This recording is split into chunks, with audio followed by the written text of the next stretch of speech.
Magandang umaga po, brothers and sisters. Magandang po. So bago tayo magsimula ng ating Lord's Day Sermon, samahan niyo po ko na yung mukot na nalangin. Banal at mahabagin namin amang Diyos na lumikha ng langit at lupa at sa amin ay patuloy nagmamahal. Nagpapasalamat po kami lalong-lalo na para po sa kaligtasan na ibinigay niyo po sa amin. Hindi po dahil sa aming mga sarili, kundi dahil po sa dakilang kaligtasan na ginawa ng Panginoong Jesucristo. Inialay niya ang kanyang sarili, ang kanyang katawan ay binugbog, at siya po ay nakatanggap ng mga mabibigat na parusa sa halip namin. Dahil po sa mga pagdurusa na ito ay dumana po ang kanyang napakahalagang dugo. At dahil din po dito ay nalinis ang lahat namin mga kasalanan. Dahil po sa dakilang kaligtasan po na ito ay nagkaroon po kami ng katiyakan na sa iyong harapan kami po ay tinawag na matutuwid at makakapasok na o taong makakapasok na sa inyong kaharian at makakasama po kayo ng pangwalang hanggan. Kaya sa tuwing inaalala po namin ito ay labis-labis po kami nagpapasalamat. Patuloy po kami nagpapasalamat dahil po sa biyaya na ibinibigay po niyo po sa amin ng patuloy sa pamamagitan po ng church, lalo-lalo na para po sa mga spiritual na biyaya at kalakasan na kinakailangan po namin habang kami ay nabubuhay dito sa mundong ito. Nagpapasalamat po kami dahil kayo po ay nagbibigay sa amin ng nararapat na mga salita at mga spiritual na biyaya para magamit po namin habang kami ay naghihintay sa ikalawan niyong pagdating. Alam po namin na ang ikalawan ninyong pagdating ay napakalapit na. Nakikita po namin ng mas obvious ang mga tanda ng katapusan ng panahon. Kaya aming Ama, sa natitira po namin buhay dito sa mundong ito, nawa ang kalakasan po na ibinibigay niyo po sa amin ay magamit po namin para po sa dakilang tungkulin o ministeryo na ipinagkaloob niyo po para sa amin, lalo na para po sa pangangaral ng Ebanghelyo sa mga ligaw na kaluluwa sa paligid po namin. Alam po namin na mahirap itong gawain na ito kung kami lang po na mag-isa. Kaya patuloy po kaming humihingi ng tulong sa inyo na samahan niyo po kami palagi at tulungan niyo po kami upang masigit po kami maging handa at nawa magamit po ninyo para sa dakilang gawain po na ito. Alam po namin na marami pa rin po kami kahinaan, mga kakulangan, pero naniniwala po kami na sa inyong makapangyarihang kamay, lahat po ito ay mapupunan. Sa oras po na ito, dinadalangin po namin yung mga kapatiran na maaaring papunta pa lamang sa lugar po na ito. Pakiusap, ingatan nyo rin po sila at kabayan. Naway tulungan nyo po sila na makapagandaan din ang kanilang puso sa pakikinig ng iyong salita. Ganon din dinadalangin po namin yung mga brothers and sisters na maaaring nakakaranas po ng iba't ibang mga kahirapan sa pisikal at ganon din sa kanilang espiritu. At hindi po namin sila makakasama sa oras po na ito. Pakiusap, patuloy nyo po silang gabayan, patuloy nyo po silang tulungan, at naway patuloy niyo po silang pagkalooban ng mga biyaya spiritually upang hindi po sila malugmok o matalo ng mga alalahanin at hindi po nawa sila mahulog sa mga tukso at hindi po sila mahulog din sa mga bitag ni Satanas. Patuloy niyo po silang gabayan at patuloy niyo po silang ingatan. Ngayon namin Ama, sa pasimulagas sa pagtatapos ng aming pag-aaral ng iyong salita, sa iyo lamang po kami aasa at magtitiwala. Maraming salamat po muli. Lahat po ng ito ay dalangin po namin sa makapangyarihang pangalan ng Panginoong Jesucristo na sa amin ang patuloy nagmamahal. Amen. So buksan po natin sa ating mga Biblia sa aklat po na Ecclesiastes chapter 7.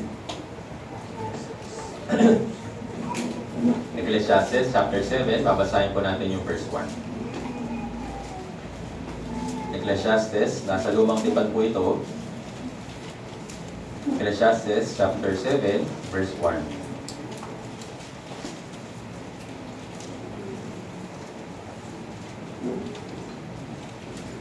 Ecclesiastes chapter 7, verse 1. Babasahin po natin ng sabay-sabay kapag nakita na po.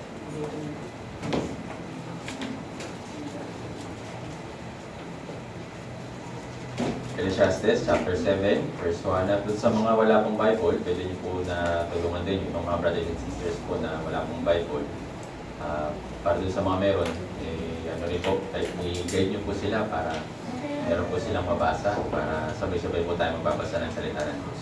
Sa Ecclesiastes chapter 7 verse 1, babasahin po natin ito.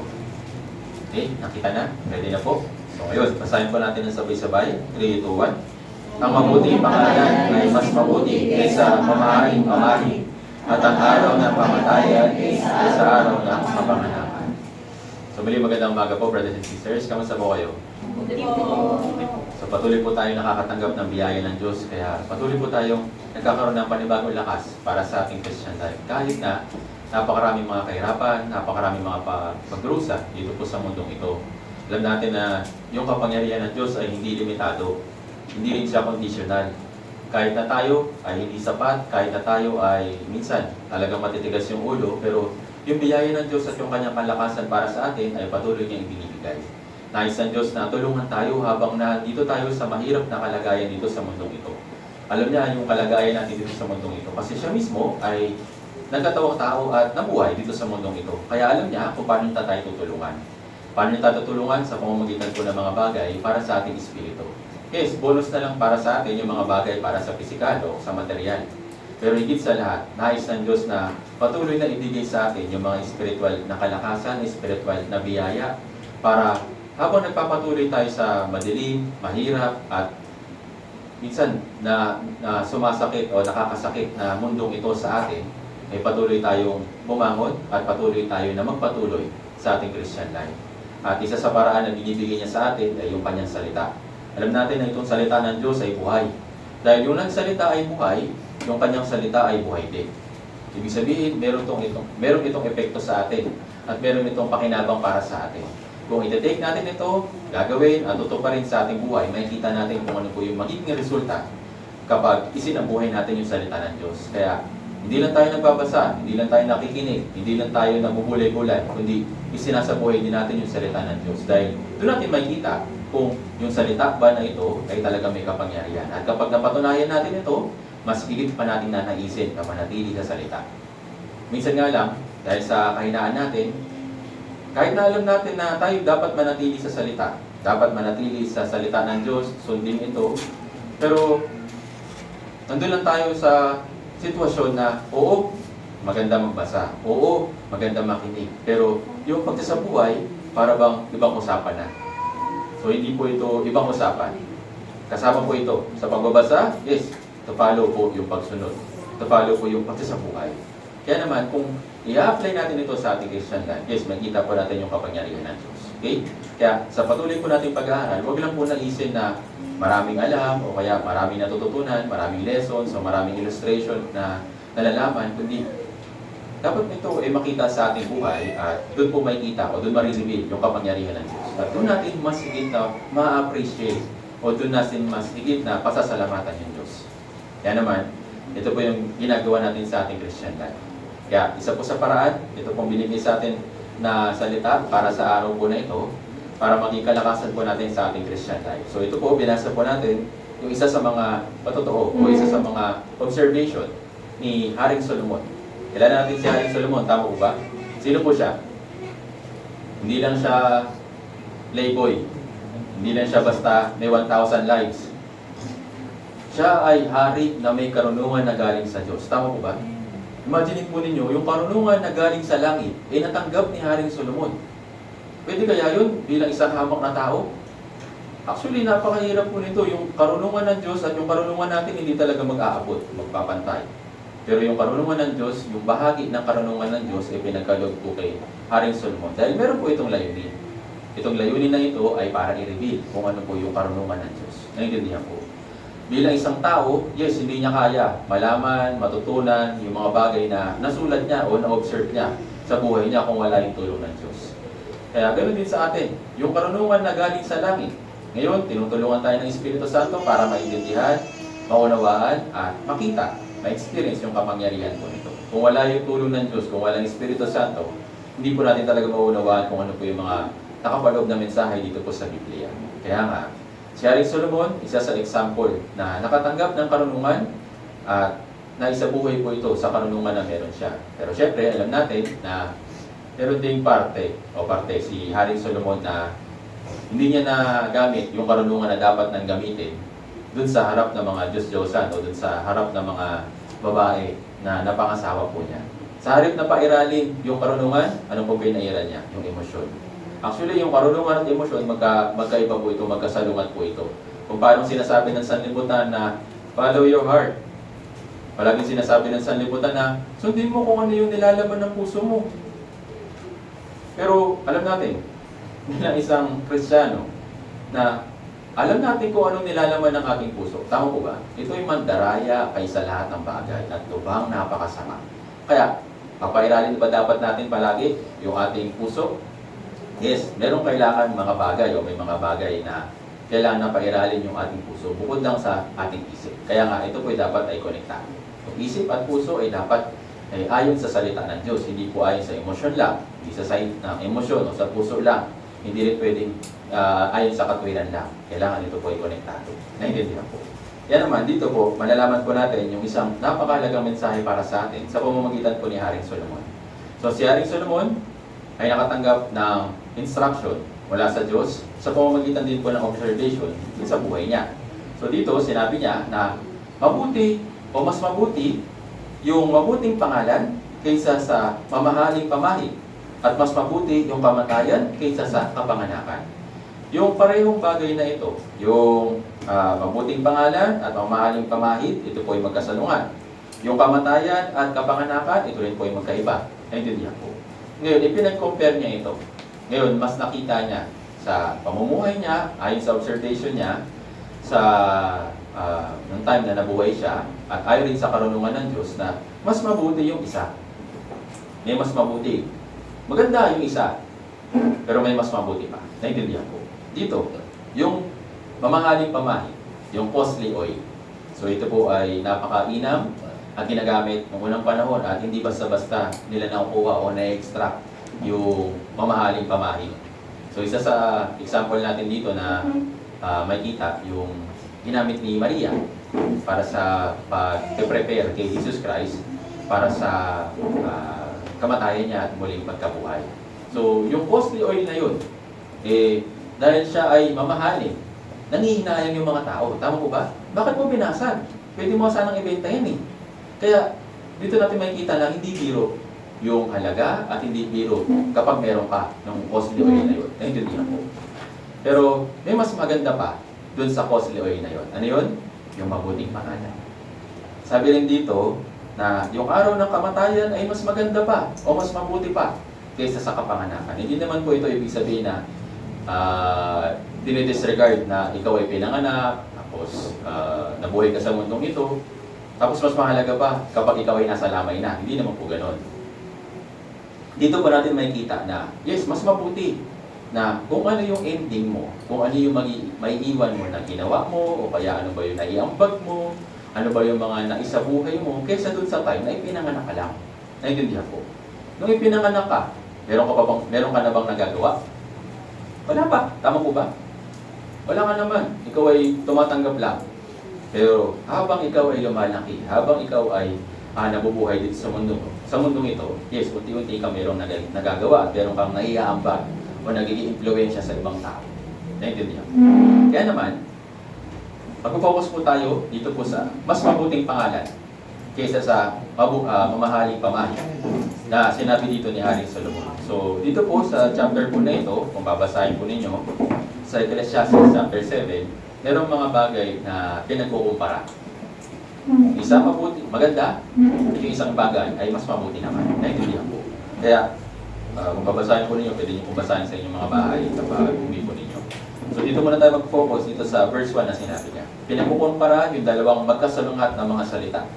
Kaya madalas natin mababasa dito po sa salita, dito po sa chapter 7 ng Ecclesiastes ay mas mabuti. So may maganda, pero may mas mabuti. Naintindihan po? Tingnan dito, sa verse 2, verse 3, verse 5. So yan, makikita po natin yung mga bagay na mas mabuti kaysa sa isa. So, dito, focus po tayo sa mabuting pangalan kaysa sa mamahaling pamahid. Kahit na maganda or mahal yung pamahid, pero mas maganda pa o mas mabuti pa yung mabuting pangalan. Naintindihan po. So, dito natin makikita na throughout sa buhay ni Haring Solomon, nakita niya yung observation. Yes, sa material things na meron yung mga tao ng time po na yun, maganda yun para sa kanila. Pero yung mabuting pangalan sa community ay mas mahalaga. Naintindihan po. Para mas maintindihan po natin, halimbawa, napakayaman mo. Napakayaman mo, marami kang ari-arian, marami kang resources, pero wala ka namang kaibigan. Imagine po ninyo ito. Halimbawa, dahil mayaman ka, sobrang kabala mo. Hindi ka na naiki-socialize. O dahil sa sobrang pagnanais mo na mga bagay na material, ginagawa mo na lang yung mga bagay o nag-iipon ka na lang ng mga bagay para sa physical o para sa material. Nakalimutan mo na makipag-interact. Imagine po ninyo ito, yung isang taong ganito. Then, i-compare natin sa isang tao na marami siyang kaibigan, pero kahit na wala siyang anumang bagay na sobrang dami o kaya sobrang gaganda. Ano pong mas pipiliin po ninyo? Evangelist, pwede pong dalawa na lang. Mayaman, tapos marami kaibigan. Hindi po pwedeng gano'n. Naintindihan po. It's either meron lang palagi isang mas mahalaga, may mas maganda. Naintindihan po. Hindi pwedeng dalawa. Naintindihan po. Kaya kung paano yung spiritual na mundo, hindi pwedeng pag-mix sa physical na mundo. Dahil yun po ay magkaiba. Naintindihan po. Same din po. Yung mamahaling pamahid, yes, physical, material things, mahalaga, maganda. Pero ano po yung mas maganda, mas mabuti? Yung mabuting pangalan, o mabuting personalidad, o mabuting buhay na isinasabuhay dito sa mundong ito. Sa paningin ng Diyos, yung mas mabuti ay yung mabuting pangalan kaysa sa mas mahaling pamahid. Sa Diyos, mas mabuti yung ending kaysa sa beginning. Sa Diyos, mas mabuti yung spiritual things, yung mga bagay na hindi nakikita kaysa doon sa mga bagay na nakikita. Naintindihan po. Yung mga bagay na nakikita, yes, lilipas. Pero yung mga bagay na hindi nakikita ay pangwalang hanggan. Naintindihan po. Kaya ito po yung palaging nire-remind sa atin ng Diyos sa pamamagitan po ng mga lessons dito po sa Biblia. Yes, may mga bagay na kailangan tayo dito sa mundong ito. Pero hindi lang yun yung bagay na dapat nating hanapin. Pero pa mga bagay na mas mabuti para sa atin. So isa na dito, yung mabuting pangalan. Ganun sabi dito, mas mabuti ang mabuting pangalan kaysa sa mamahaling pamahid. So, ibig sabihin na yung mga bagay na sa buhay mo ay nakikita o sa mga bagay na ginagawa mo ay nagkakaroon ng impluwensya sa iba, ay mas mabuti kaysa sa mga material na bagay na meron ka. Naintindihan po. Kaya naman, tayo po bilang mga Kristiyano, dapat palaging tandaan na sa mga bagay na meron ako, sa mga bagay na ibinibigay sa akin ng Diyos, palagi po ninyong hanapin kung ano yung mabuti. Naintindihan po. Kasi yung mga bagay na magaganda, yes, maganda sa physical, sa panlabas. Pero lahat po yan ay mag-fade. Pero yung mabuting pangalan, o mabuting buhay, o mabuting reputation dito sa mundong ito, napakalaking impluwensya na ito at malaking ambag ito para sa atin bilang isang Kristiyano. Lalo na sa atin bilang isang Kristiyano. Kaya naman, sa buhay natin, yes, may mga ginagawa tayo. At nakakabit dito yung ating pangalan. Naintindihan po. Minsan, di ba, kapag merong mga tao na nakakilala sa inyo, kapag tinanong, bawa, ay, kilala mo ba si Gian? So, hindi lang naman pangalan niya yung maaalala mo. Tama? Maalala mo kung ano yung ginawa niya sa'yo, ano yung ambag niya sa'yo, ano yung ambag niya sa lipunan. Tama po ba? So, same din. Hindi lang tayo basta nakabase sa pangalan. Kundi, pinapaganda din natin yung ating reputation at yung ating pamumuhay sa community. Dahil ito po ay mas mabuti. Kaysa dun sa mga bagay na physical na nakikita natin sa mga tao na nakatuon lang dun sa mga physical na bagay. Kaya naman, mabuti para sa atin na malaman na may mga mabubuti at ito po yung dapat nating hanapin. At nga sabi dito, mas mabuti pa daw yung kamatayan kaysa sa araw ng kapanganakan. Ibig sabihin ba na dinidisregard ng Biblia yung kapanganakan mo o kapanganakan ng tao? Hindi po. Kasi yun yung beginning. Okay po yun, mabuti yun, tama po yun. Naintindihan? Pero ano po yung mas mahalaga? Kung araw ng ikaw ay mamamatay. Bakit? Diba sa burol, wala kung ilang beses na po kayo nakatent ng mga burol o mga laman. Diba minsan may pinapakita po silang parang video clip. Hindi lang basta pangalan, kundi kung ano yung mga memories kasama siya. Naintindihan po. Kung ano yung mga sino yung mga tao na na-influensyahan niya, sino yung mga tao na tumulong sa kanya, di ba nagsasalita sila? Tama po ba? So hindi lang basta pangalan, yung natatandaan ng mga tao sa isang tao. Hindi yung mga ginagawa nila throughout ng buhay nila. Naintindihan po.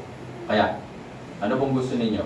Maalala ka lang sa pangalan or maalala ka sa mga ginawa mo dito sa mundong ito habang nabubuhay ka?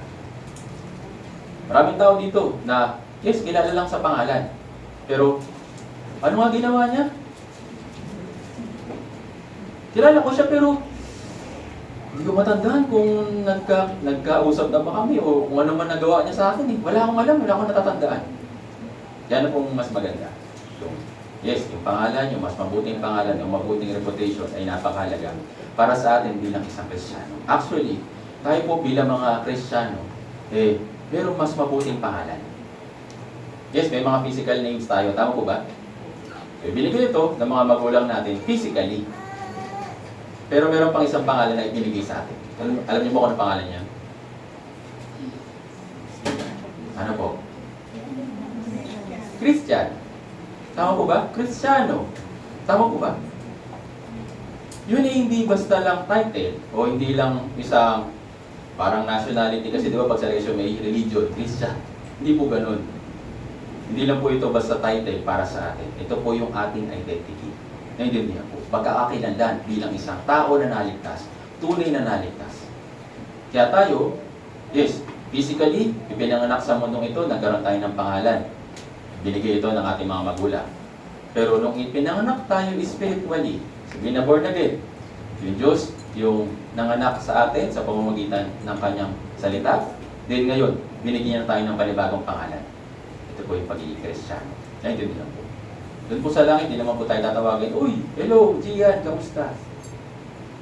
Ang pangalan natin doon, anak ng Diyos. Son of God. Naiintindihan po. Yung pangalan natin sa lupa, hindi na po natin madadalayan doon sa langit. Naiintindihan po. Kaya naman, yung pagiging Kristiyano ay napakahalaga habang nandito ka sa mundong ito. Naiintindihan po. Kasi yung bagay na yan ay madadala mo sa kabila. Naiintindihan. Kaya kung ano yung ginawa mo bilang isang Kristiyano dito sa mundong ito, yes, madadala mo ito sa kabila. Pero yung mga bagay na nagawa mo lang bilang tao, bilang Gian, o kung ano mang pangalan po ninyo, may iwan yan dito sa lupa. Naiintindihan po. Actually, kahit nga yung mga ginawa ng tao dito sa lupa, eventually nakakalimutan din eh. Tama po ba? Halimbawa, merong isang tao na kilala na nagkaroon ng malaking ambag sa lipunan. Halimbawa, si Jose Rizal. Si Jose Rizal, yes, siya po ba yung pambansang bayani po natin. Pero, lahat ba ng Pilipino sa panahon ngayon, kilala si Jose Rizal? Hindi. Baka nga nakalimutan nila, di ba? Sinong kilala nila? Hindi na yung taga-Pilipinas eh, taga-ibang bansa na eh. Yung mga artista, yung mga actors, yung kung ano man. Tama po ba? So yung ginawa ng isang tao, maaaring malaki man ito, eventually ito rin po ay mawawala. Ito rin po ay magtitik. Naintindihan po. Pero bilang isang Kristiyano, yung ginawa natin dito sa mundong ito, dadali natin agad sa langit. Kaya po sinabi sa Biblia na kung sino man yung gumagawa ng kalooban ng Diyos ay mananatili magpakailanman. Naintindihan po. Kagaya po ng isang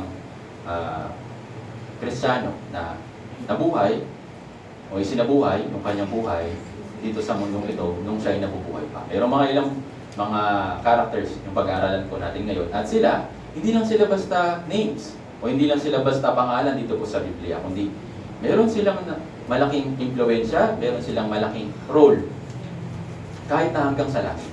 Naintindihan po. At yung Diyos, ito natin makikita ko ano po yung isa sa katangian niya. Yung Diyos na nagbibigay ng panibagong pangalan. Naintindihan po. Ito po sa Biblia, meron po mga iba't ibang mga pangalan na ibinigay sa kanila physically. Then, dahil nga yung Diyos ay ginamit sila, pinalitan yung kanilang mga pangalan. Naintindihan po. So ito po isa sa ginagawa ng Diyos, ito po sa Biblia. Pinapalitan niya yung pangalan ng tao. Hindi lang basta pangalan, kundi pinapalitan niya yung identity. Naintindihan po. So sa kasaysayan ng Biblia, makikita natin na mayroong mga characters na mahalaga dito po sa Biblia na ginamit ng Diyos na pinalitan yung kanilang mga pangalan. At sa pamamagitan ng panibago nilang pangalan, dito na mas na-reveal yung kaluwalhatian ng Diyos. So pinapalitan ng Diyos yung kanilang pangalan, hindi lang basta name, kundi yung mismong kanilang pamumuhay sa lahat ng aspeto. At magsisimula ito sa dalawang tao na pinalitan ng pangalan dito po sa Biblia. Kilala niyo po sila?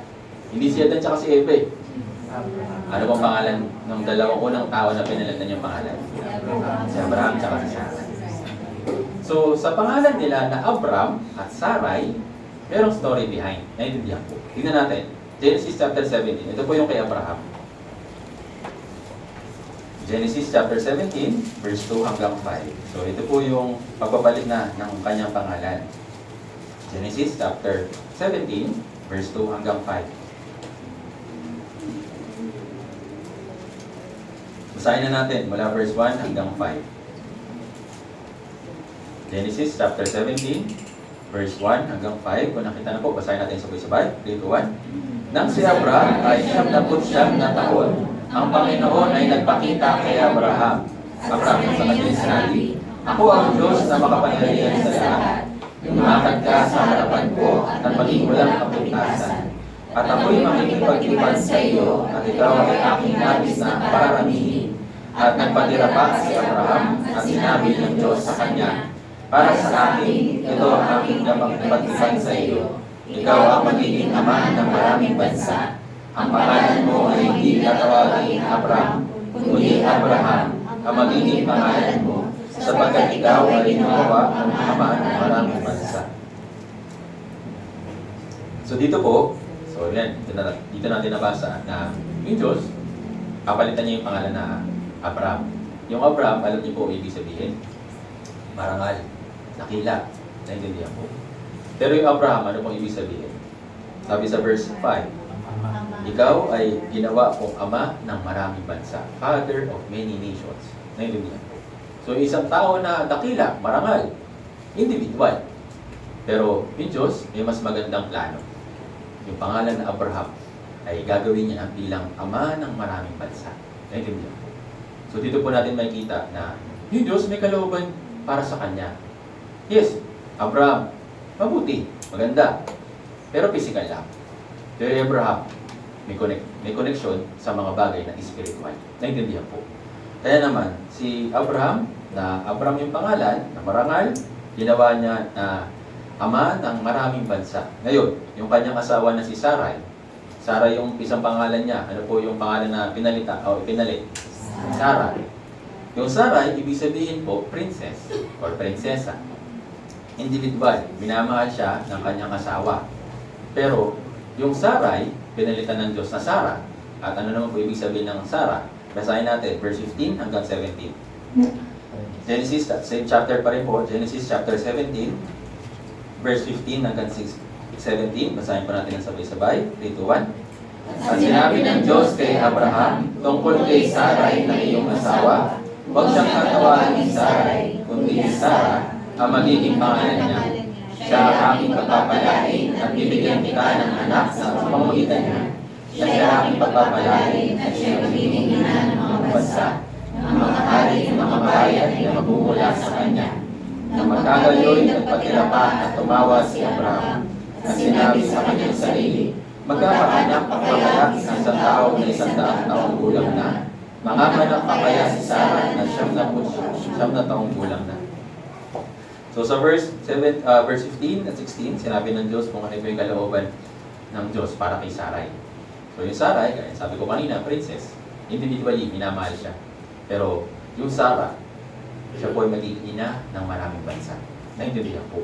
So, hindi lang yung pangalan yung pinalitan nila, kung mismong buhay nila. Naintindihan po. Yung buhay po ni Abraham, yung Abraham pa lang siya, saan po siya nakatira? Genesis chapter 12. Kasama niya yung kanyang tatay na si Terah. Si Terah, yung background niya ay sumasamba sa mga Diyos-Diyosan. Naintindihan po. Kaya ano po sabi ng Diyos? Umalis ka dyan. Gagawin kitang isang malaking bansa, pagpapalain kita, at ikaw ay magiging pagpapala naman sa iba. Naintindihan po. So yung dating nasa pamilya na sa laman, sa lupa, na sumasamba sa mga Diyos-Diyosan, ay gagamitin ng Diyos para ipakita yung kanyang spiritual na kalooban sa pamamagitan na pangalan na Abraham. Naintindihan po. Kaya si Sarai, yung muna niyang pangalan, ano po yung katangian niya bilang babae? Siya ay baog. Tama po ba? So yun yung old self niya. Pero nung napalitan, nung pangalan niya na Sarah, nung 99 years old na siya, ano pong nangyari? Nagkaroon po siya ng napakaraming anak. Nanggaling sa kanya, nagpasimula sa kanya. Naintindihan po. Tuloy-tuloy po ito hanggang sa naging bayan ng Israel. Naintindihan po. So isang babae na hindi magkaanak, ay naging babae ng ama ng napakaraming bansa. Naintindihan po. Kaya yung Diyos, hindi lang niya pinapalitan yung pangalan. Pinapalitan din niya yung pamumuhay. Pinapalitan din niya yung identity. Naintindihan po. Kaya, dito po sa Biblia, nakikita po natin yung ginagawa po ng Diyos. Ngayon, pagkatapos nila, si Abraham at si Sarah, sino po yung panibagong pinalitan na pangalan? Si Jacob, tapos naging Israel. So ano po ibig sabihin ng pangalan Jacob? Tuso, mandaraya, mandurugas. Kahit pakinggan no? Pero yun po yung ibig sabihin ng pangalan niya. Pasensya na po kung may pangalan Jacob. Hindi ko po, yun po kasi nakalagay, yun po kasi ibig sabihin, okay? Yun po yung ibig sabihin ng pangalan na dito po sa Biblia, okay? So maganda naman po yung pangalan Jacob, okay mo nila. Pero yun nga, meron siyang first na name. Ito si Jacob.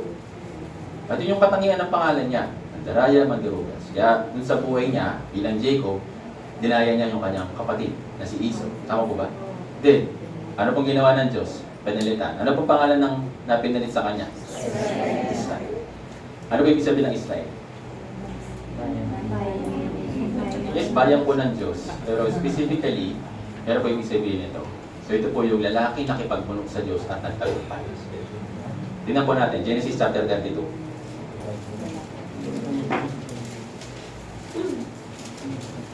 Genesis chapter 32. Dito po yung kwento po na ito na pinalitan na po yung pangalan niya. Genesis chapter 32, verse 24 to 28.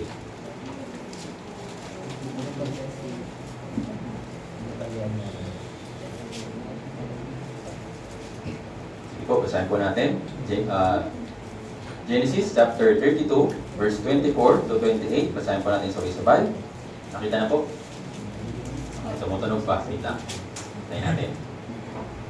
Para makabasa din po nila. Sabay-sabay po natin. Okay? Nakita na?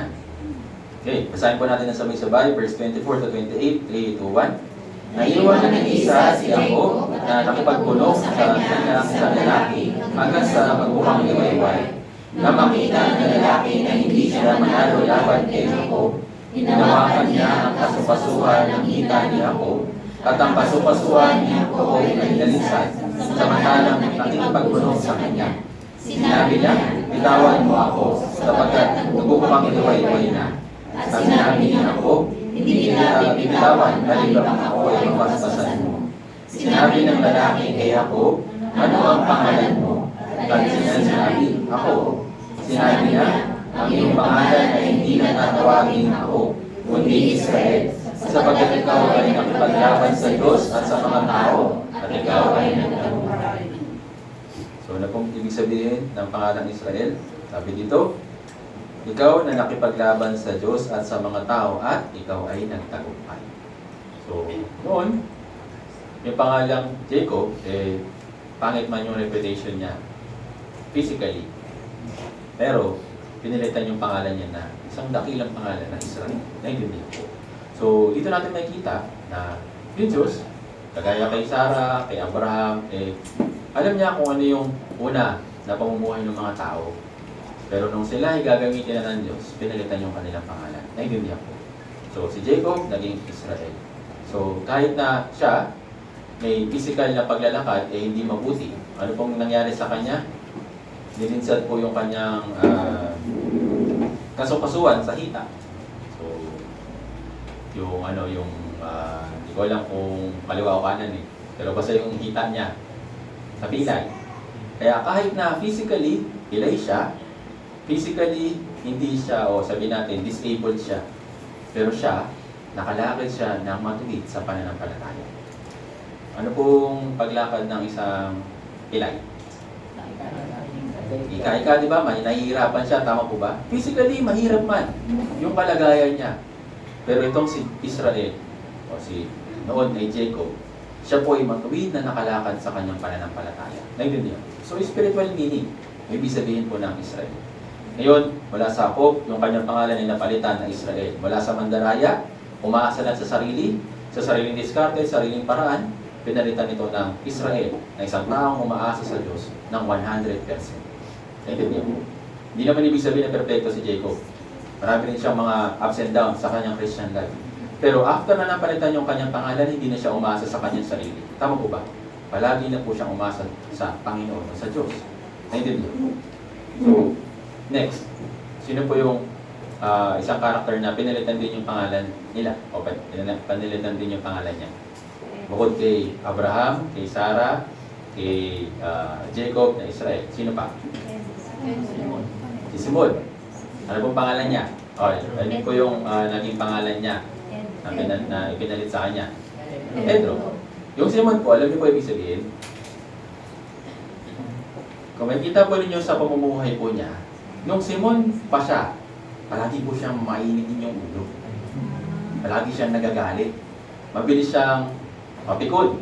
Diba nung uhulihin na si Jesus Christ? Anong ginawa niya dun sa kawal? Pasintay nga, tama po ba? Diba, nung Simon pa siya, sabi niya, inuusig tayo na itong mga to. Pabagsakin na kaya natin yung mga apoy na bato mula sa langit para mawasak sila. Palagi pong ganun yung buhay po niya. Naintindihan po. Kaya siya isang violent, pabigla-bigla at hindi kinoconsider yung pagpapakatao. Basta gusto lang niya gawin kung ano yung nakita niya na dapat gawin. Yun yung buhay ni Simon. Pero pinalitan yung kanyang pangalan. Ano po yung pangalan niya? Na pinalit sa kanya? Pedro. Alam niyo ba yung ibig sabihin ng Pedro? Small rock. Maliit na bato. Naintindihan po. Tingnan natin. Matthew chapter 16.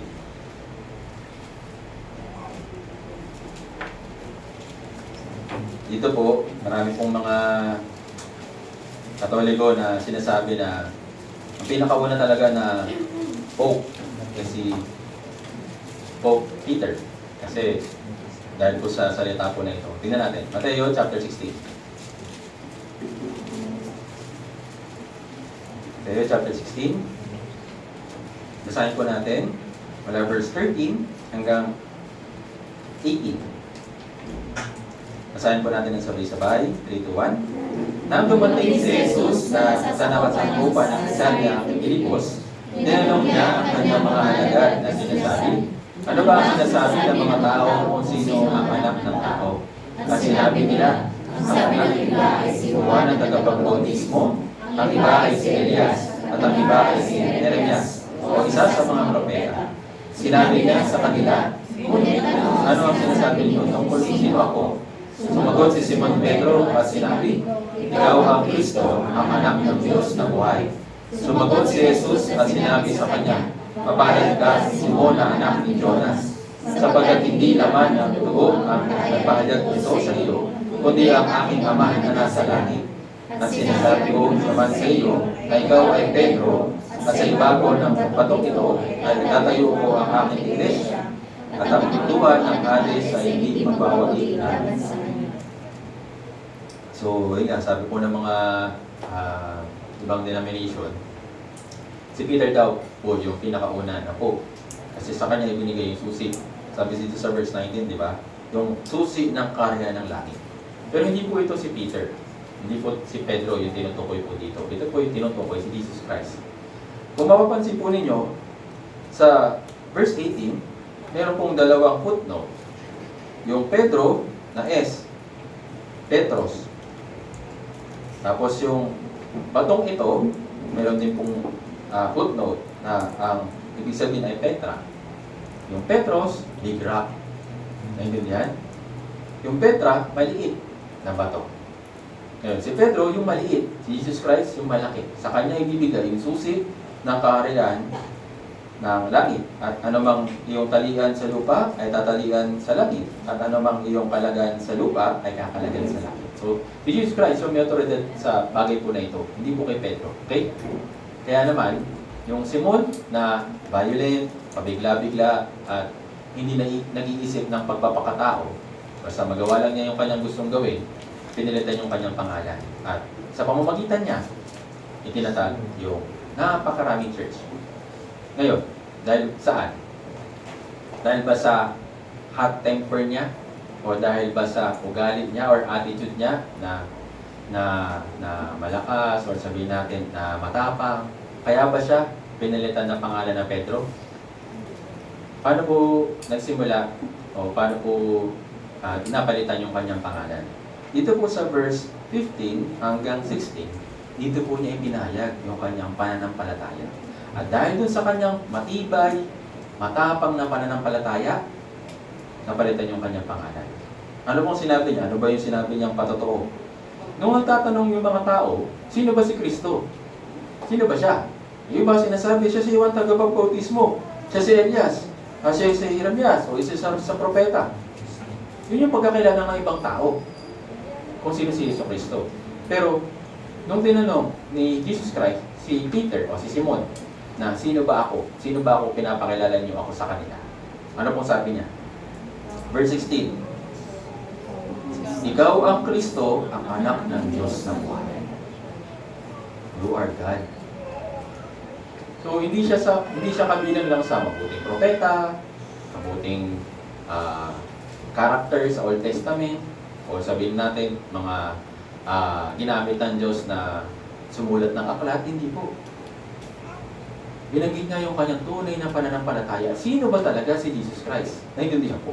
Sino siya? Parang kay Simon Pedro, ikaw ang Kristo, ang anak ng Diyos na buhay. Dahil po sa faith niya na ito, o pag-recognize, o pag-acknowledge niya kay Jesus Christ, dito po napalitan yung kanyang pangalan. Naintindihan po. Kaya naman, sa pamamagitan din ito, makikita natin na dahil sa pananampalataya, nababago yung katayuan or identity ng isang tao. Naintindihan po. Example sa atin. Yes, tayo po yung mga tao na ipinanganak sa mundong ito in flesh. Tama po? Pero dahil sa ating pananampalataya, nagkaroon tayo ng identity bilang Kristiyano. Tama po ba? Ano po yung pagkakilala natin sa Diyos? Siya ba yung provider lang? O nakapagbibigay lang ng kailangan? Siya lang ba yung love? Siya lang ba yung justice? Hindi. Siya yung ating Kristo na tagapagligtas. So yung pangalan niya, di ba? Si Jesus, na siya magliligtas sa kanyang bayan. Naintindihan po.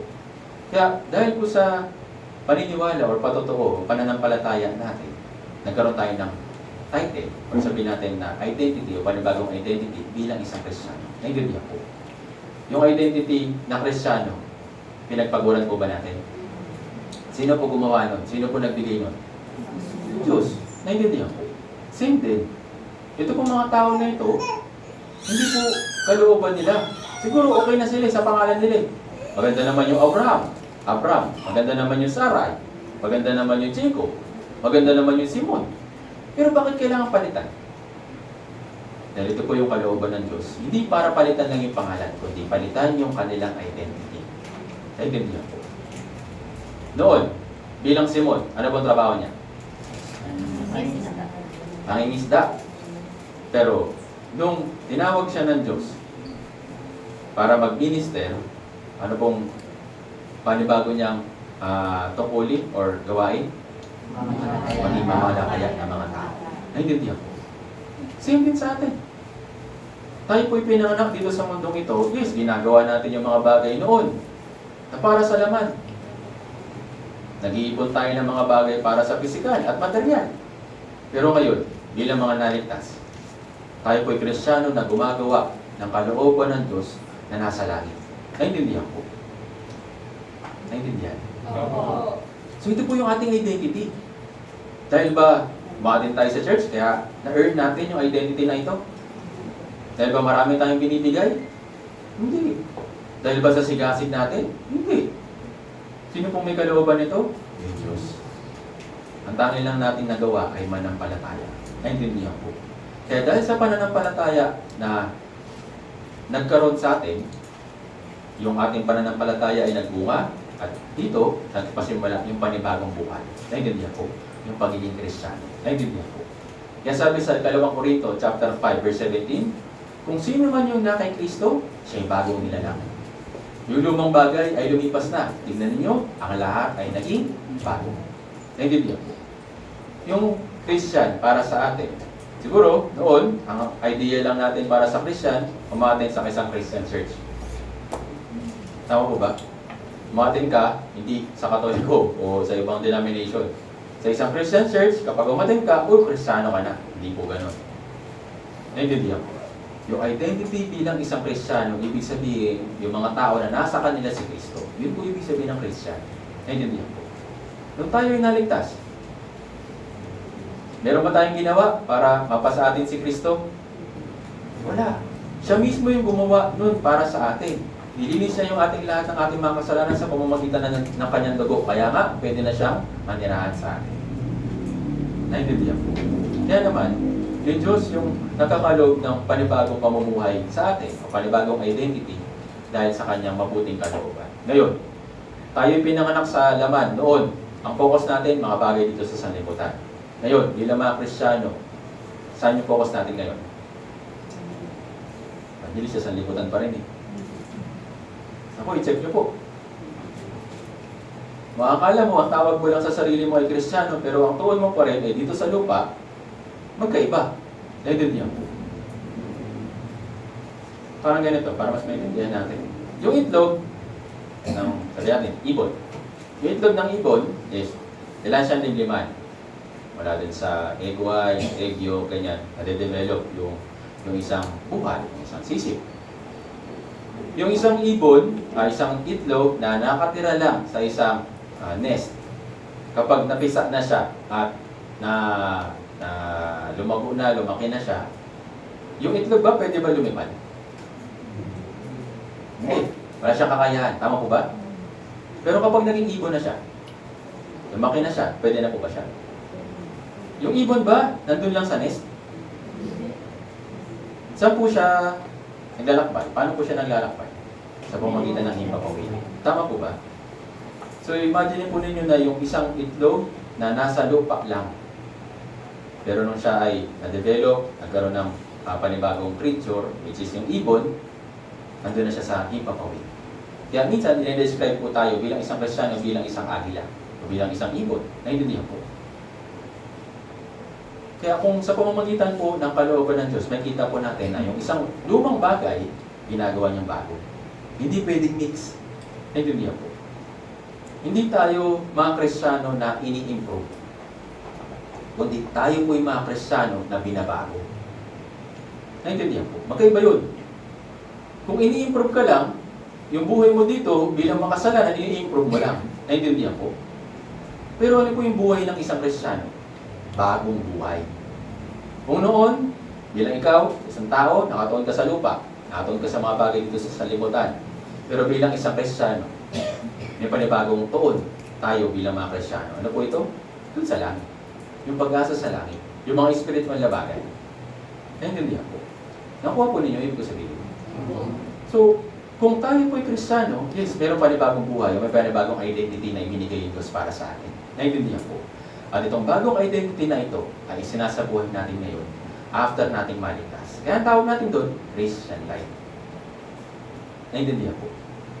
Kaya naman, napakahalaga para sa atin na maunawaan ito na tayo po'y bagong nilalang. Kaya yung mga bagay na ginagawa na para sa atin ay bago.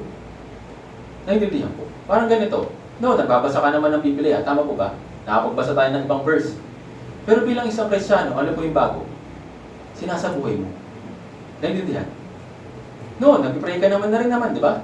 Kagaya ng ibang tao na mahilig na mag-pray. Pero bilang isang Kristiyano, ano po yung nilalaman ng prayer natin? Hindi na sa mga bagay dito sa lupa, kundi sa mga bagay para sa spiritual. Naintindihan po. At yung ating noon na prayer, paulit-ulit lang na mga salita. Sinuruan tayo ng ganun eh. Pero ngayon, bilang naligtas, merong maganda, mabuti na connection at fellowship o pakikipag-ugnayan sa Diyos. Naintindihan po. Para bang nakikipag-usap ka? Naintindihan po. Kaya nga, para mas maintindihan po ninyo.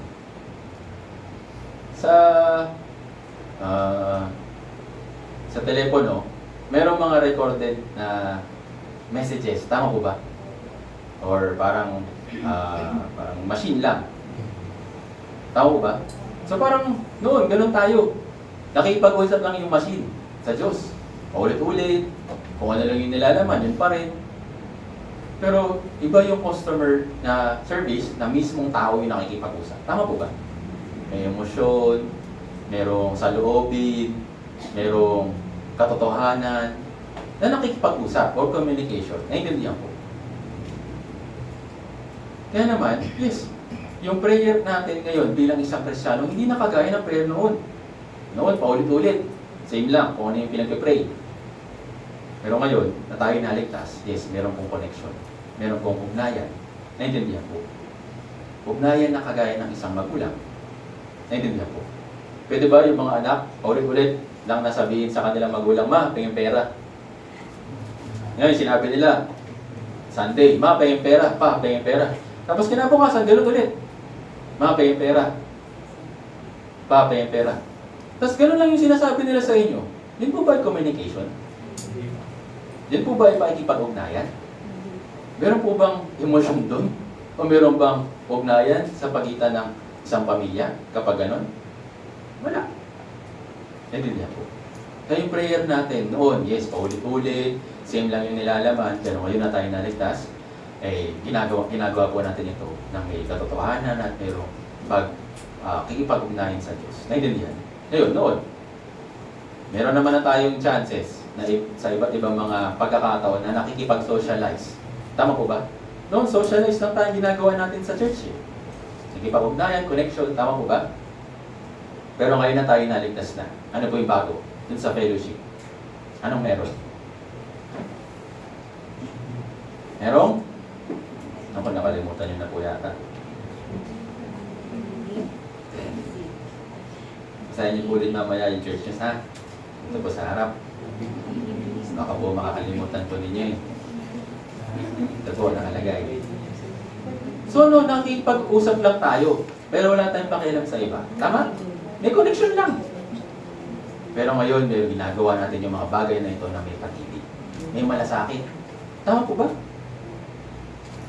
Kaya naman, bilang bagong nilalang, may bagong buhay tayong ginagawa. Kaya yung mas mabuting pangalan ay mas mabuti para sa atin. Yung mabuting pangalan ng pagiging Kristiyano. Naintindihan po. Noon, hindi naman natin ginagawa mag-evangelize, di ba? Basta maka-attend tayo sa church, okay na yun. Tama po ba? Pero ngayon, meron ka pang gustong isama. Noon, wala ka naman pakialam sa kanila. Di mo naman sila kilala. Tama po ba? Wala ka naman malasakit sa espiritu nila. Pero ngayon, bilang naligtas, ito po yung bagong buhay na ibinigay ng Diyos sa atin. Yung pag-alala o pagmamalasakit sa espiritu naman din ng iba. Naintindihan po. Ito po yung nakaloob sa pangalan ng isang Kristiyano. Kaya yung prayer, yung words of God na sinasabuhay, yung prayer na mayroong connection or mayroong ugnayan, yung fellowship na may pagmamahal, meron din pagkasakripisyo, at yung pag-evangelize para sa mga ligaw na kaluluwa. Naintindihan po. Yun po yung nakapaloob sa identity natin bilang isang Kristiyano. Hindi lang po tayo tinatawag na Kristiyano in name. Naintindihan po. Tinatawag tayo o ibinigay sa atin yung title na ito o yung identity na ito, hindi lang para lang name tag. Alam niyo po yung name tag? Hindi lang po ganun. Ito po yung nakapaloob sa ating identity. Naintindihan po. Kaya naman, kailangan po natin maunawaan ito. Kaya mas mabuti yung mabuting pangalan kaysa sa pamahaling pamahin. Mabuti yung physical, word, okay yun, walang problema. Pero ano po yung mas mabuti sa paningin ng Diyos? Yung isang buhay ng isang Kristiyano. Naintindihan po. Kaya naman, isa pang example ng tao na pinalitan yung pangalan. Ano pong pangalan niya? Yung unang pangalan niya? Saulo. Saulo. Ano po yung ibig sabihin ng Saulo? Mataas, dakila. Pero yung Pablo, ano pong ibig sabihin? Small, maliit, hamak. Naintindihan po. Ngayon, bilang Saulo, paano siya kinilala ng mga tao sa paligid niya? Kung tutuusin, serial killer siya. Tama po ba? Sino pong pinapapatay niya? Mga Kristiyano. Tama po ba? Serial killer siya. Nung time po na yun. Kung meron serial killer na tawag, siguro yun siya. Yun siya. Tama po ba? Yun yung identity ni Saulo. Pero, nung pinilitan yung kanyang pangalan na Pablo, naging serial killer na ba siya? Meron po akong naisip pero hindi ko alam kung totoong salita ito. Serial evangelist. Tama po ba? O isang minister, mas mabuti. Isang ministro ni Kristo. Kaya, ano pong ginagawa niya sa mga tao? Tinutulungan niya mabuhay in spirit. Naintindihan po. Ngayon, kung sila ay napalitan yung pangalan, tayo rin, kung tayo po ay nananampalataya, napalitan din ng Diyos yung ating identity bilang isang Kristiyano.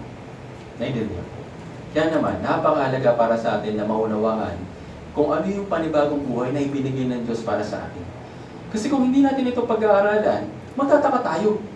Ganito ba bilang isang Kristiyano? Kailangan ko bang gawin ito? Kailangan ko bang gawin yan? Noon naman, di ko naman ginagawa. Pero bakit ngayon? Pinipilit na ako magsakripisyo. Noon naman, di ko naman kailangan gawin to. Pero bakit ngayon ganito? Kaya maaaring bago ito sa atin. Kaya ito pinag-aaral natin. Naintindihan ko. Pinag-aaral natin every Wednesday, every Sunday, o may fellowship. Kung ano man, pinag-aaral natin kung ano yung identity natin bilang isang Kristiyano. Para kapag tayo nasa labas na, tayo po ay maisabuhay din po natin. Naintindihan po. Hindi lang po tayo tinatawag dito na church, na nandito sa church bilang mga Kristiyano. Naintindihan po. Sana, o dapat, na may pakita din natin yung pagiging Kristiyano sa labas. Naintindihan po. Kasi kung dito lang natin ipinapakita yung pagiging Kristiyano, anong tawag sa atin? Ano yung po yung salitang churchgoer?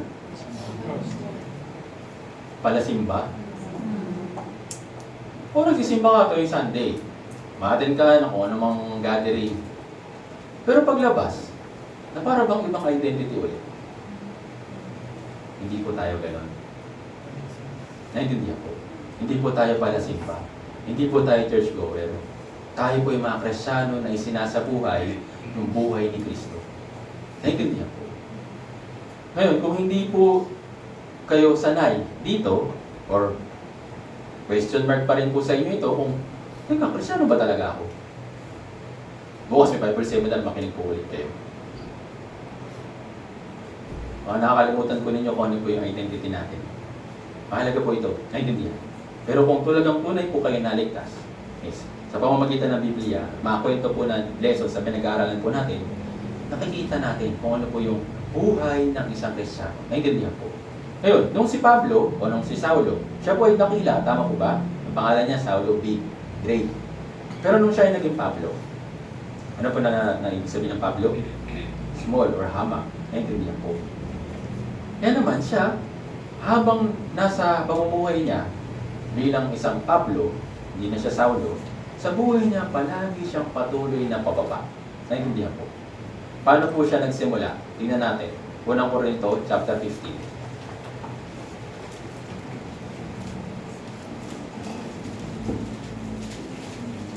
Unang Korinto, chapter 15, verse 9.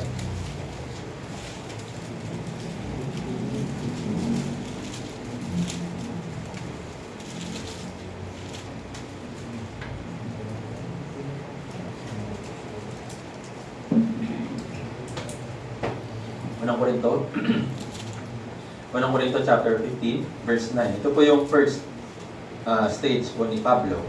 Basahin po natin sa sabay-sabay, 3 to 1. Sapagkat ako ang pinakahamak sa mga apostol, at hindi karapat-dapat na tawaging apostol, sapagkat tinusig ko ang iglesia ng Diyos. So yung title na apostol, sabihin natin lingkod, ay hindi daw karapat-dapat sa kanya. Bakit? Ano pong ginawa niya? Ako'y taga-usig ng iglesia ng Diyos. So para sa kanya, kahit na meron siyang title na apostol, hindi niya deserve. Naintindihan po. Bakit? Kasi nga yung ginawa niya sa previous life niya, inusig niya yung iglesia ng Diyos, yung mga brothers and sisters. Naintindihan po. So para sa kanya, yes, hamak na siya. Pero hindi po dito tumigil yung pagtuloy niya sa sarili niya na baliwala. Pangalawang stage ng pagbaba ni Apostol Pablo. Efeso chapter 3. Efeso chapter 3, verse 8. Kanina, kinumpare niya yung sarili niya sa mga apostol. Ngayon, tignan natin kung paano niya kinumpare yung sarili niya. Kanino? Efeso chapter 3, verse 8. Basahin natin ang sabay-sabay kapag nakita na po. Okay. Sige po, basahin po natin ang sabay-sabay. 3, 2, 1. Bagaman ako ang pinakahamak sa lahat ng mga banal, ang biyayang ito ay binigay sa akin upang ipangaral sa mga hindi ang mga di masukat ng mga kayamanan ni Kristo. So una, kinocompare niya lang yung sarili niya sa mga apostol. Siyempre, mayroon pa rin authority yun. May identity pa rin yun, mataas pa rin. Pero dito, kanina niya kinukumpara yung sarili niya. Sabi dito sa mga banal, sa lahat ng mga banal, sa mga brothers and sisters. Yes, kung ikukumpara natin yung authority, meron sa mga alagad. Then, step down sa mga brothers and sisters. Naintindihan? So, yung kanyang identity, hindi po pataas. Naintindihan? Hindi pagiging dakila. Kasi yung nga yung dami niyang pangalan niya, pinalitan na nga. Naintindihan? Kaya yung pangalan niya ay patuloy na pababa ng pababa. Kasi yun yung Pablo. Naintindihan? So, kanina, sa mga apostol, ngayon naman, sa mga banal. Pero, ano po yung isa niyang patotoo bago siya mamatay? Kanina kinumpare yung kanyang sarili. Tingnan natin. 1 Timoteo chapter 1. 1 Timoteo chapter 1. Basahin po natin sa verse 15.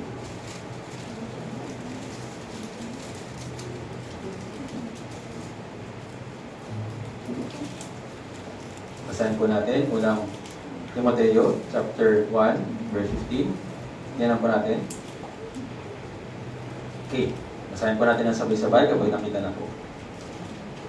Okay. Basahin po natin sabay-sabay. 3, 2, 1.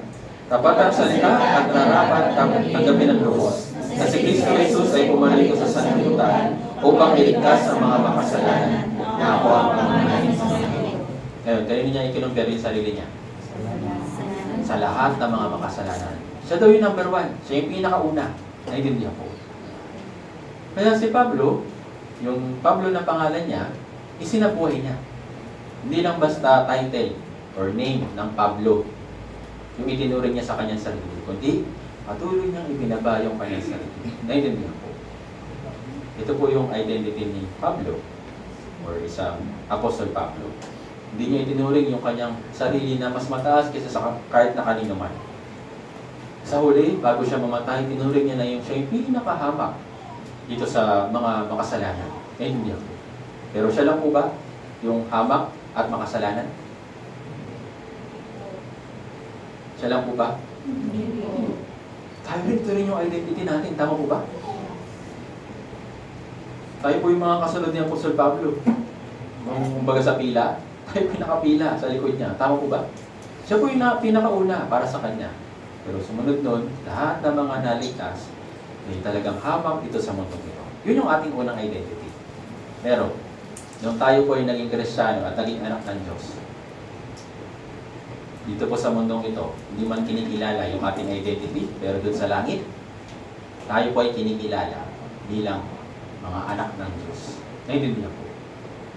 Dito, hindi naman nila nire-recognize na anak ka ng Diyos, wala silang pakialam. Tama po ba? Ang Kristiyano ka pala, wala silang pakialam. Tama po ba?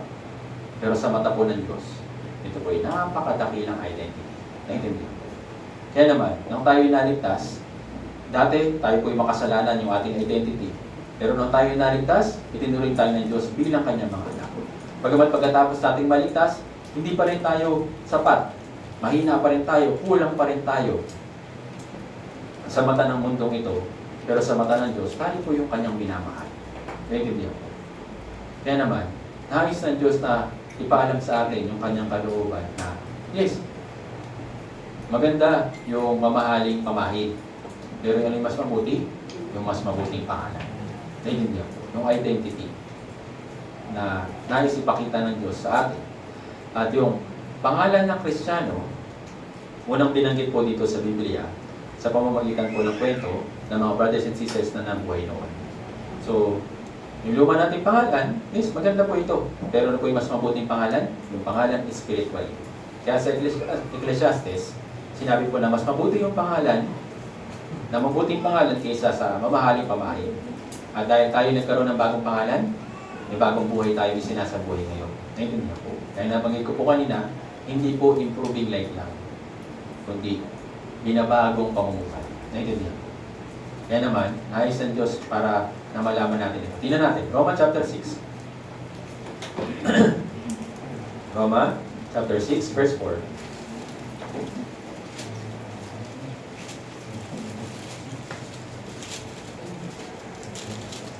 Binabanggit po ito minsan sa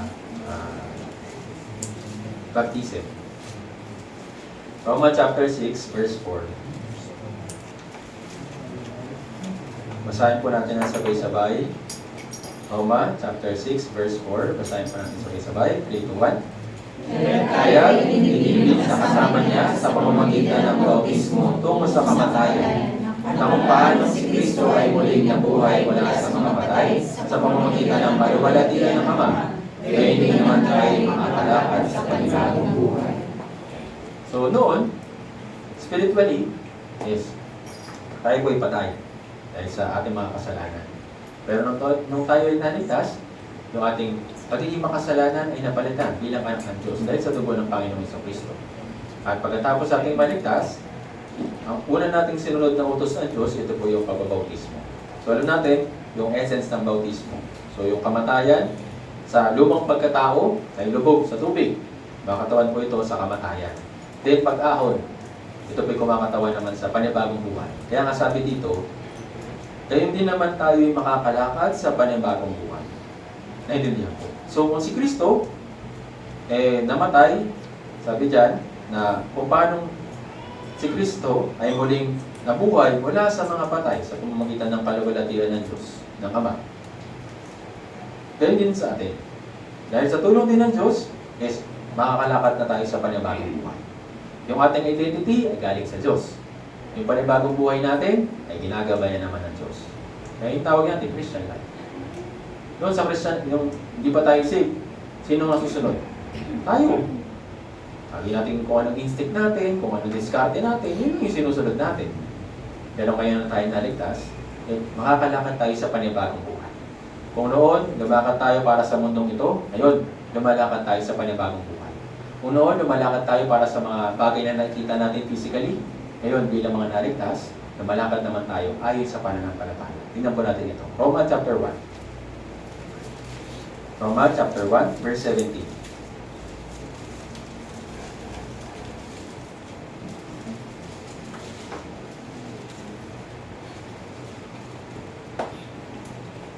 Basahin po natin, Roma chapter 1, verse 17. Kung nakita na po, basahin natin sabay-sabay. 3, 2, 1. Sapagkat dito ang katwiran ng Diyos ay nahayag mula sa pananampalataya hanggang sa pananampalataya. Gaya ng nasusulat, ngunit ang taong matuwid ay mabubuhay sa pamamagitan ng kanyang pananampalataya. Yes, in faith, tayo po ay naipanganak na muli. Spiritually, kaya nga na-born again. Ngayon, yung Christian life natin, para ito ay makapagpatuloy, anong kailangan? Kailangan pa rin ng pananampalataya. Naintindihan ko. Kaya noon, nabubuhay tayo ay sa sarili natin nakikita, sa sarili nating pamantayan o standards, pero ngayon na tayo naligtas, sabi dito, ang taong matuwid ay nabubuhay sa pamamagitan ng pananampalataya. At sabi sa 2 Corinto chapter 5 verse 7 naman, sapagkat kami ay lumalakad sa pamamagitan ng pananampalataya, hindi sa pamamagitan ng paningin. Yes, sa faith natin, sa physical na mundong ito, ginagamit natin yung physical na mga mata. Tama po ba? Pero para makalakad tayo sa panibagong buhay, in faith, anong kailangan natin gamitin?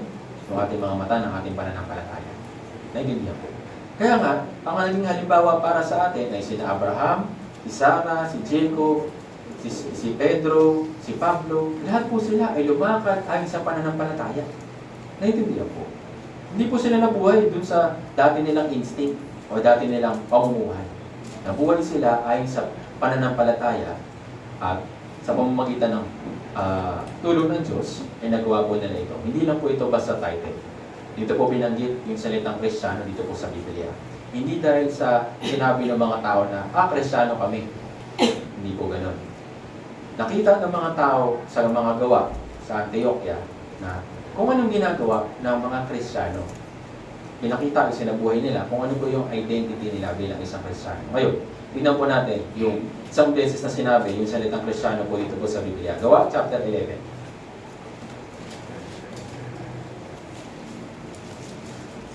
Babasahin po natin yung verse 26 muna. Gawa chapter 11, verse 26.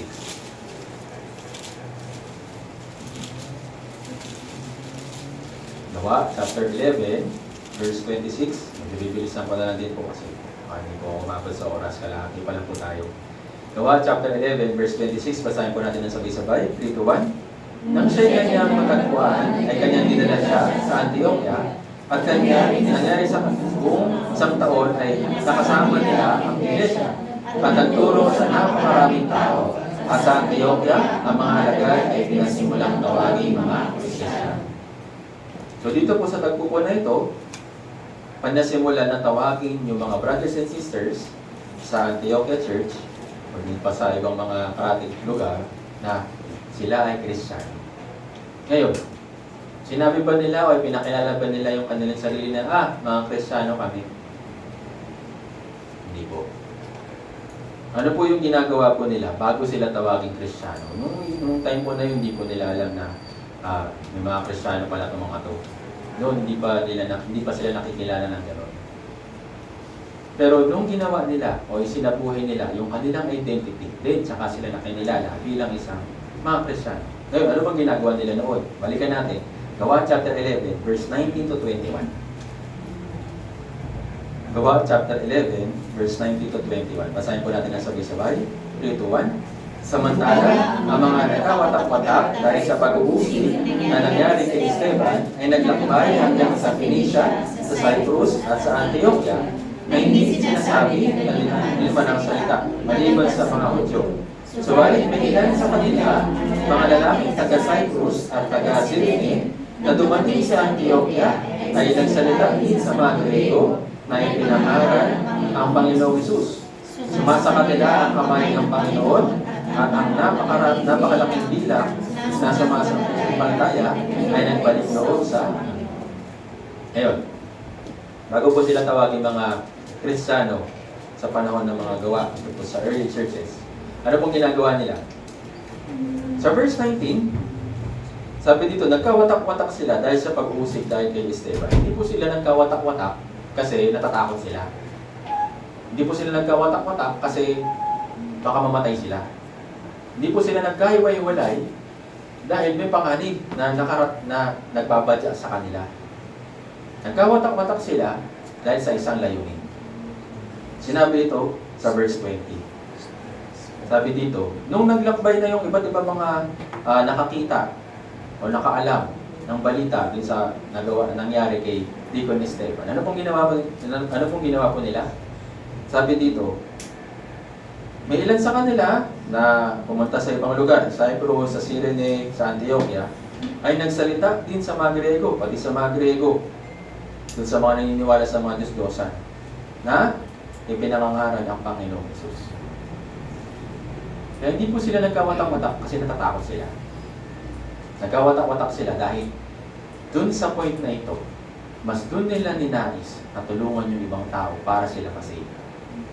Naintindihan ko. Nung nalaman nila na namatay na si Deacon Esteban, binato siya hanggang sa mamatay. Yun po yung nag-meet siya para sa kanila, hindi para matakot. Hindi nag-meet siya para magkaroon ng lakas ng loob para ipangaral pa yung magandang balita. Actually, alam naman nila na pwede namang mangyari din sa kanila yung nangyari kay Deacon Esteban. Tama po ba? Pwede rin silang pagbabatuin ng time mo na yun. Pero, ano pong nangibabaw? Takot o tapang? Tapang na pananais bilang na ipangaral yung salita ng Diyos o ipangaral sino ba si Yeso Cristo. Then, habang ginagawa nila ito, sabi sa verse 21, di ba? Sumasa kanila ang kamay ng Panginoon at ang napakalaking dilang na sumampalataya ay nagbalik loob sa Panginoon. Kaya ano pong ginagawa ng mga tinawag na Kristiyano bago sila tawaging Kristiyano? Nag-evangelize. Actually, yun po yung isa sa pinaka-ebidensya na talagang tunay tayo naligtas. Meron tayong pagnanais para sa kaligtasan ng ibang tao. Hindi lang para mag-preach. Kasi marami naman nag-preach eh. Tama po ba? Marami naman mas magagaling pa sa atin, mas masigasig pa kaysa sa atin na ipangaral yung salita ng Diyos. Tama po ba? Pero ano po yung kaibahan natin? Tinitignan natin yung kanilang spiritual na kalagayan. Naintindihan po. Ginagawa natin i-evangelize sila dahil alam natin na pwede silang mapahama kapag hindi sila naligtas. Tama po ba? Yung ibang tao, para saan mo ba nila ginagawa yung evangelism? Para saan po? Hindi ko alam. Pero isa sa mga dahilan para dumami sila. Tara, punta ka sa church. May tugtugan dun. Masaya dun. Marami kang makikilala na bagong kaibigan. Pero pagdating sa Espiritu, wala silang pakialam. Naintindihan po. Kaya oo, masigasig sila. Tinatawag man silang Kristiyano. Pero ano po yung ibig sabihin ng tunay na Kristiyano? Ipinapakilala sino si Jesus. Naintindihan po.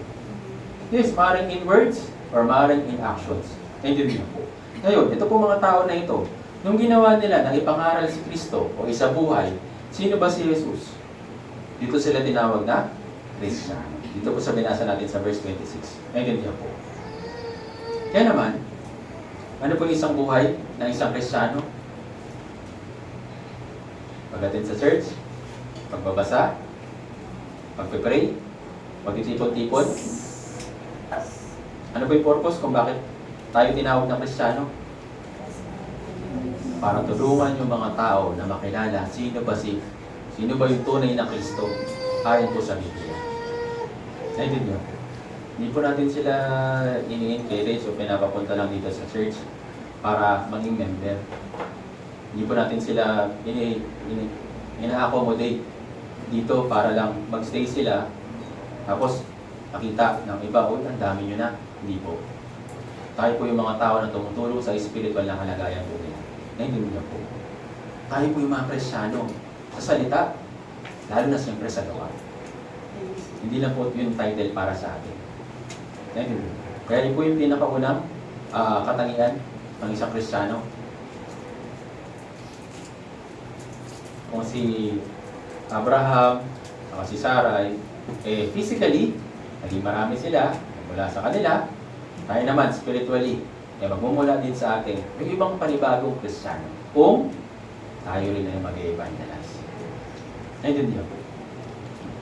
Kaya naman, napakahalaga para sa atin na maunawaan yung identity natin bilang isang Kristiyano. Nung ipinanganak tayo dito sa mundong ito, tinuro ba sa atin na mag-alala sa spiritual na kalagayan ng iba? Hindi naman, di ba? Palagi tinuturo ng mundong ito, galingan mo para sa sarili mo. Improve mo yung sarili mo. Para hindi ka apak-apakan. Para hindi ka maliitin. Ito po yung sinasabi palagi ng mundong ito. Kahit nga sa panahon po natin ito. Pero ano mo sinasabi sa atin ng Biblia? Na kahit na ikaw yung apak-apakan, kahit na ikaw yung mahirapan, kahit na ikaw yung iusig. Pero kung magdadala mo naman yung isang tao sa langit, ito po yung merong napakalaking kaluwalhatian. Naintindihan po. Kaya, yung pinakaunang dahilan kung bakit tayo tinawag na Kristiyano ay ginagawa po natin yung evangelism. Hindi po ito optional. Naintindihan po. Para sa atin na ginawa ng Diyos na mga Kristiyano, tinawag tayo hindi lang basta sa title, kundi sa salita at sa pamumuhay. Tinawag tayo bilang isang Kristiyano. Naintindihan po. Tinawag tayo ng Diyos dahil tayo po ay naging anak niya. At nais niya na bilang anak niya, ay maisabuhay yung identity natin bilang anak ng Diyos. Ano po yung unang identity ng anak ng Diyos? Ipakilala si Kristo. Ipangaral si Jesus. Naintindihan po. Kaya naman, nais ng Diyos na malaman po natin ito. Yes, mabuti yung pangalan dito in flesh. Pero mas mabuti yung ating identity bilang isang Kristiyano. Dahil ito po'y konektado para sa mga bagay na spiritual. Naintindihan po. So yung pamumuhay natin bilang isang Kristiyano ay mas mabuti kaysa sa pangalan lang or title lang na Kristiyano. Naintindihan po. Dahil maraming tao na tinatawag nila yung kanilang sarili na Kristiyano, pero hindi naman nakikita sa kanila yung pagiging Kristiyano. Magkaiba po yun. Naintindihan po. Merong entitled na Kristiyano.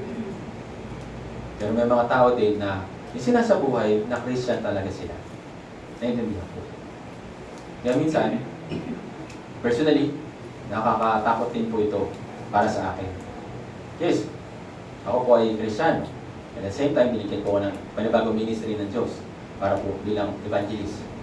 Kaya, minsan, kahit na gusto ko na mabuhay, nakagaya ng buhay ko noon,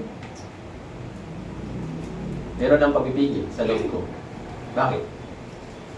Kasi hindi naman madudungisan yung dati kong pangalan. Ano madudungisan? yung identity ko ngayon.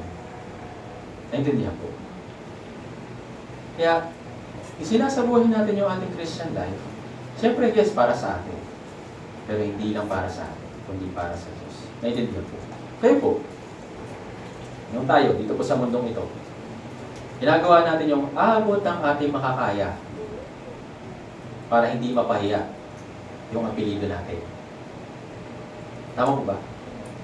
O nakagawa na ng iba't ibang mga kalokohan at nadama yung ating apelido. Yes, may mga pagkakamali tayo noon. Tama po ba? Merong mga pagkakilala sa atin in flesh na, yan si Intoy. Malayabang yung mga yun eh. Yes, yun po yung ating identity. Pero tayo po ngayon ay nasa bagong identity bilang isang Kristiyano. Kaya yung pamumuhay natin bilang isang Kristiyano ay panibagong pamumuhay. Naintindihan po. Hindi po in-improve lang na pamumuhay, kundi pinabago na pamumuhay araw-araw. Naintindihan po. Kaya ano po yung pinakauna, yung ating identity ay pag-evangelize sa mga ligaw ng kaluluwa sa paligid natin. Yun po yung pinaka-essence ng ating Christian life. Naintindihan po. Naintindihan? Kasi yung mga tao sa panahon po natin ngayon, di ba, nakikita po nila, yes, nagbabasa sila ng Bible. Marami silang alam na verse, marami silang alam na kwento. Pero hindi nila inaisa sa buhay kung ano yung pamumuhay bilang isang Kristiyano. Kaya, meron silang title dito sa isip, pero sa pamumuhay nila, hindi nakikita. Kaya, sino po yung napapahiya? Sila, kasi wala naman silang kinalaman sa Diyos. Ginagawa lang naman nila kung ano yung mga bagay na maganda sa paningin ng tao. Pero tayo, bilang mga Kristiyano, at kung tunay tayong anak ng Diyos, kung hindi rin natin gagawin o gagampanan yung ating Christian life o yung pamumuhay bilang isang Kristiyano, sino po yung napapahiya?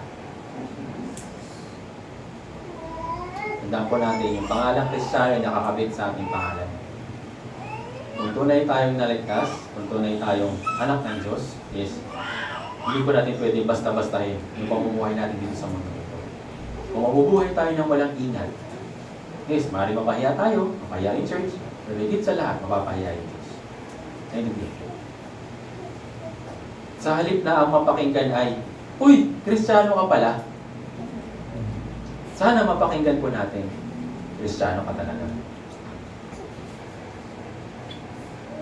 Masakit pakinggan kapag may sarcasm na pagtawag sa atin na Kristiyano, di ba? May Kristiyano ka pala, para bang palabiro. Pero kung nakita nila sa kanilang pamumuhay, o nakita na nila sa atin yung ating pamumuhay bilang isang Kristiyano, yes, makikilala po nila na itong tao na ito na yung talaga Kristiyano. Kahit na hindi nila sabihin, alam po nila ito. Naintindihan po. Kahit hindi nila sabihin sa atin na, Kristiyano ka pala, hindi po. Hindi po nila sasabihin yun. Pero makikita po nila sa pamumuhay po natin. Naintindihan po. At isa sa pamumuhay bilang isang Kristiyano, kanina, pag-usapan po natin yung tungkol sa evangelism. Pangalawa naman, yung pagiging asin.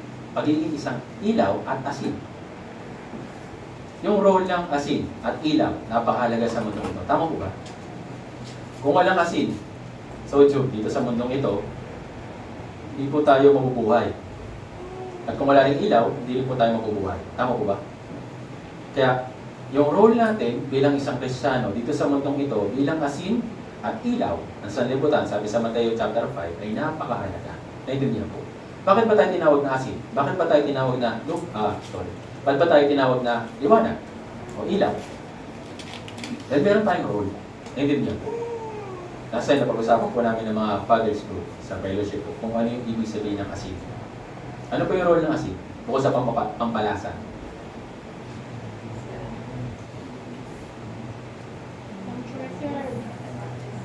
Okay, pang-preserve. Ano pa? Yes, maraming iba't ibang mga function yung asin dito sa mundong ito. Isa na doon, yung pagbibigay lasa sa mga matatabang na pagkain. At tayo po bilang asin, ay kailangan po natin ganampanan yung ating tungkulin bilang asin para magbigay lasa dito po sa napakatabang ng mundong ito. Bakit matabang? Wala nang pag-ibig. Tama po ba? Sa mga nanay, lagi kong nire-remind sa kanila na huwag nilang kakalimutan yung kailangan na ingredient kapag nagluluto. Bukod sa magic sarap, bukod sa betchin, o kung ano mang palasa, huwag na huwag niyong aalisin yung ingredient ng pag-ibig. Kasi kahit napakaganda man ang presentation na yan, kahit na sabihin na natin, talagang mamahalin yung ingredients na ginamit mo dyan, pero kung walang pag-ibig, mararamdaman yan nung kumakain. Ganon din po, bilang asin, kailangan po natin magbigay lasa dito po sa matabang na mundo ito dahil nga napakatabang at wala ng pag-ibig. Naintindihan po. Kaya nga dito tayo makikilala ng ibang tao kung meron tayong pag-ibig sa isa't isa. John chapter 13, verse 34 to 35. Naintindihan po. Yung mga pinalagay po kung mga verse dito po, ito po pala po yung yung na-print. Yan po yung ating theme. Para sa taon po na ito. Tama po ba? Kung may papakita natin o maibibigay natin yung lasa na masarap, matamis at balanse na may pag-ibig, yes, may kilala tayo ng ibang tao na kung tayo po'y nag-iibigan sa isa't isa. Naintindihan po. Kaya naman napakahalaga ng road bilang isang asin. Kaya yung mabuting pangalan ay dapat piliin. Sabi sa Kawikaan chapter 21 verse 1. Nais ng Diyos na, yes, makilala tayo sa identity natin, hindi lang sa mga bagay na meron tayo. Nais ng Diyos na ipakilala si Kristo sa atin, hindi po yung tayo lang. Naintindihan po. Kaya nga sila Apostol Pablo, nung siya ay nabuhay dito sa mundong ito, marami siyang mga brothers and sisters na nakasama. Nakasama niya ito sa ministry, hindi lang sa pag-evangelize, kundi pati na rin sa mga kahirapan. Kaya nga binati niya yung mga brothers and sisters na ito. Nakalagay po yung mga pangalan nila sa Romans chapter 16. Mamaya check nyo po. Basahin niyo po yung buong chapter na yun. May mga pangalan po na nakalagay po. Isa na doon, si Priscilla at si Aquila. Doon sa pangalan nila, ano po nakakabit? Hindi lang sila tagagawa ng tolda. Hindi lang sila basta tent maker. Doon sa Romans chapter 16, verse 3 hanggang 4, meron po nakakabit sa pangalan po nila na natatangi bilang isang Kristiyan. Ano po yun? Tignan lang natin para rin po sa iba na mabasa po nila. Romans chapter 16, verse 3 hanggang 4.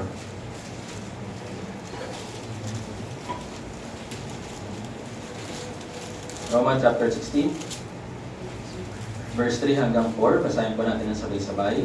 3 to 1. Patiin ninyo si Priscilla at si Aquila na aking mga kamanggagawa kay Kristo Jesus na ipinahin ang kanilang liig at aking sa akin. Napapasalamat, kundi patiin ang lahat ng mga iglesia.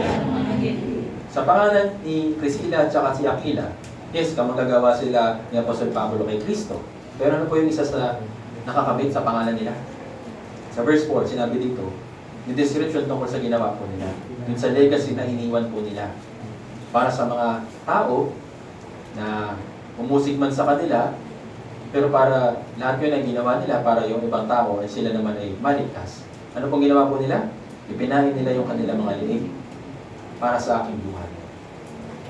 Para ba ma-survive nila si Apostol Pablo na makarating pa sa ibang lugar, ito po yung ginawa nila, ipinahin nila. Dapat si Apostol Pablo, halimbawa, si Apostol Pablo yung papatayin. Hindi niya po. Pero ano pong ginawa ng mag-asawa? Ipinahin nila yung kanila mga liig o yung sarili nilang buhay para sila yung mamatay, tapos si Apostol Pablo yung makapunta pa sa ibang lugar para makapangaral. Ito po yung nakakabit sa pangalan po nila. Kaya yung Priscilla at si Aquila, yes, mabuting pangalan po sila. Hindi lang po basta pangalan in name, kundi yung kanilang identity. Dito po natin makikita. Marami po mga tao dito na binanggit. Kaya check nyo na lang po, basahin nyo po kung ano po yung mga pangalan po nila at kung ano yung mga nakakabit sa pangalan po nila. Kaya yung naging mabuting pangalan sa mata ng Panginoon, kaya binati po sila ni Apostol Pablo. Dahil sa kanila naging sakripisyo para sa Ebanghelyo. Isinabuhay nila yung pangalang Kristiyano, hindi lang basta isang title. Kaya sa community, kung saan man tayo naroroon, palagi po dapat natin tandaan yung ating identity. Sa school man, sa trabaho, kahit nasa bahay, kahit mga kapitbahay mo. kailangan mo palaging ingatan yung iyong identity. Huwag itago or huwag ikahiya yung ating identity bilang isang Kristiyano. Mas mabuti na kilalanin tayo ng iba at makita nila yung katangian ng isang tunay na Kristiyano kaysa sabihin lang natin na Kristiyano ako. Kahit na sa maliliit na paraan or kahit na sa gestures, pwede nating masimulang isabuhay yung ating identity. Kaya yung mabuting pangalan, sabi sa Biblia, sa Kawikaan chapter 22 verse 1, yung mabuting pangalan ay dapat piliin. Hindi po dapat na huling pipinipili. Hindi po yung last option, okay? Yung dapat na option na piliin po natin palagi ay yung mabuting pangalan. Bakit? Ito po yung mas mabuti. Naintindihan po. Lalo na pagdating sa evangelism. Hindi po ito yung last resort. Hindi dapat nating piliin yung pag-evangelize. Kundi, kailangan po natin gawin yung evangelism. Naintindihan po. Yes, yung pagbabasa, maganda. Pero yung pagsasabuhay, yung mas maganda. Sa prayers, na nagsasalita, mabuti po ito. Pero yung pagpapakita ng ating puso, ito po yung mas mahalaga. Yung fellowship, maganda. Pero yung fellowship na mayroong pagmamahal at may pag-ibig, ito po yung mas inilala ng Diyos sa kanyang harapan. Lalo na po sa evangelism na kung meron tayong malasakit sa espiritu ng iba, gagawin po natin yung evangelism. Kaya naman, napakahalaga para sa atin na piliin ang mabuting pangalan. Yung mabuting pamumuhay kaysa sa magandang title o magandang panlabas lang. Napakarami sa mga tao ngayon na nakapokus na sila sa title po nila. Kaya kinikilala sila, sir, boss. Pero yung pamumuhay naman nila, hindi akma sa title po nila. Naintindihan. Kaya naman, tayo po bilang mga Kristiyano, hindi na po tayo tinawag bilang isang Kristiyano sa panlabas. Tinawag tayo bilang mga Kristiyano para ipakita si Kristo sa nasa loob natin. Naintindihan po. Kaya ito po yung nangyari sa buhay ni Apostol Pablo. Kaya sa buhay ni Apostol Pablo, kahit na maraming kahirapan, yun ang experience niya. Sino po yung nakikita? Tignan po natin ito. 2 Corinto chapter 13, verse 4. 2 Corinto chapter 13, verse 4.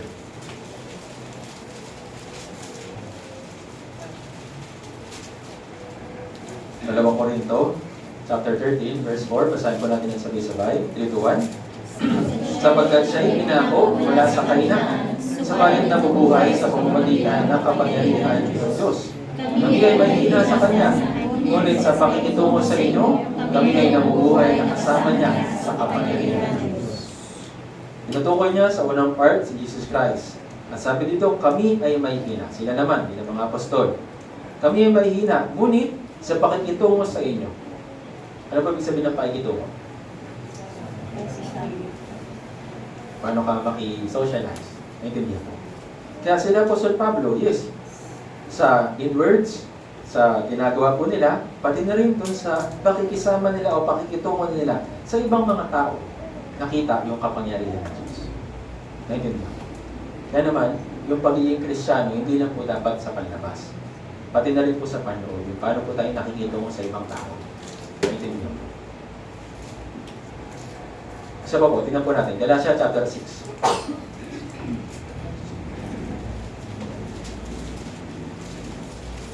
Galatia chapter 6, verse 17.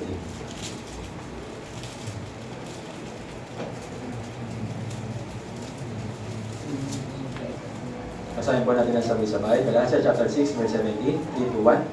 Buhat ngayon ay huwag akong guluhin ng sinuman, sapagkat taglay ko sa aking katawan ang mga bakas ng paghihirap ni Jesus. Si Apostol Pablo, nung siya ay nabuhay bilang isang Kristiyano, hindi na po siya nagpapapatay, kundi siya po yung tumutulong na mabuhay sa mga tao sa paligid niya, spiritually. Kung noon, sinasaktan niya ay iba, ngayon, nung nasa ministry siya, nasasaktan yung katawan niya. Pero, itinuring niya ito na mabuting sugat, mabuting identity, na kahit na siya, sabi dito na sa kanyang katawan, may mga bakas ng paghihirap ni Kristo. Mismo sa buhay niya, sa outward at ganoon din sa inward, ipinakita yung bakas ni Kristo. Naintindihan po. Kaya naman sabi niya sa 2 Corinto chapter 12, verse 10, Dahil nga siya ay mahina, siya ay naging malakas. Mahina man siya sa pisikal. Yun yung kalagayan niya, yun yung unang niyang pagkatao eh. Pero sa pagiging Kristiyano, siya ay naging malakas. Naiintindihan po. Ito po yung katangian ni Apostol Pablo. Kaya sa pamamagitan ni Apostol Pablo, makita natin na dahil sinasabuhay niya si Kristo, maaaring nahirapan siya, pero nahayag naman sa kahinaan niya yung kadakilaan ng Diyos. As much as tayo nahihirapan, at as much as tayo po na nagdurusa bilang isang Kristiyano, dito po na ipapakita yung kapangyarihan ng Diyos. Naintindihan po. Kaya naman, napakahalaga para sa atin na maisabuhay yung pamumuhay bilang isang Kristiyano. At pang-apat, yung Kristiyano is umaasa sa mga bagay na hindi nakikita. Hindi lang dun sa mga bagay na nakikita. Tignan po natin ito. 2 Corinto chapter 4.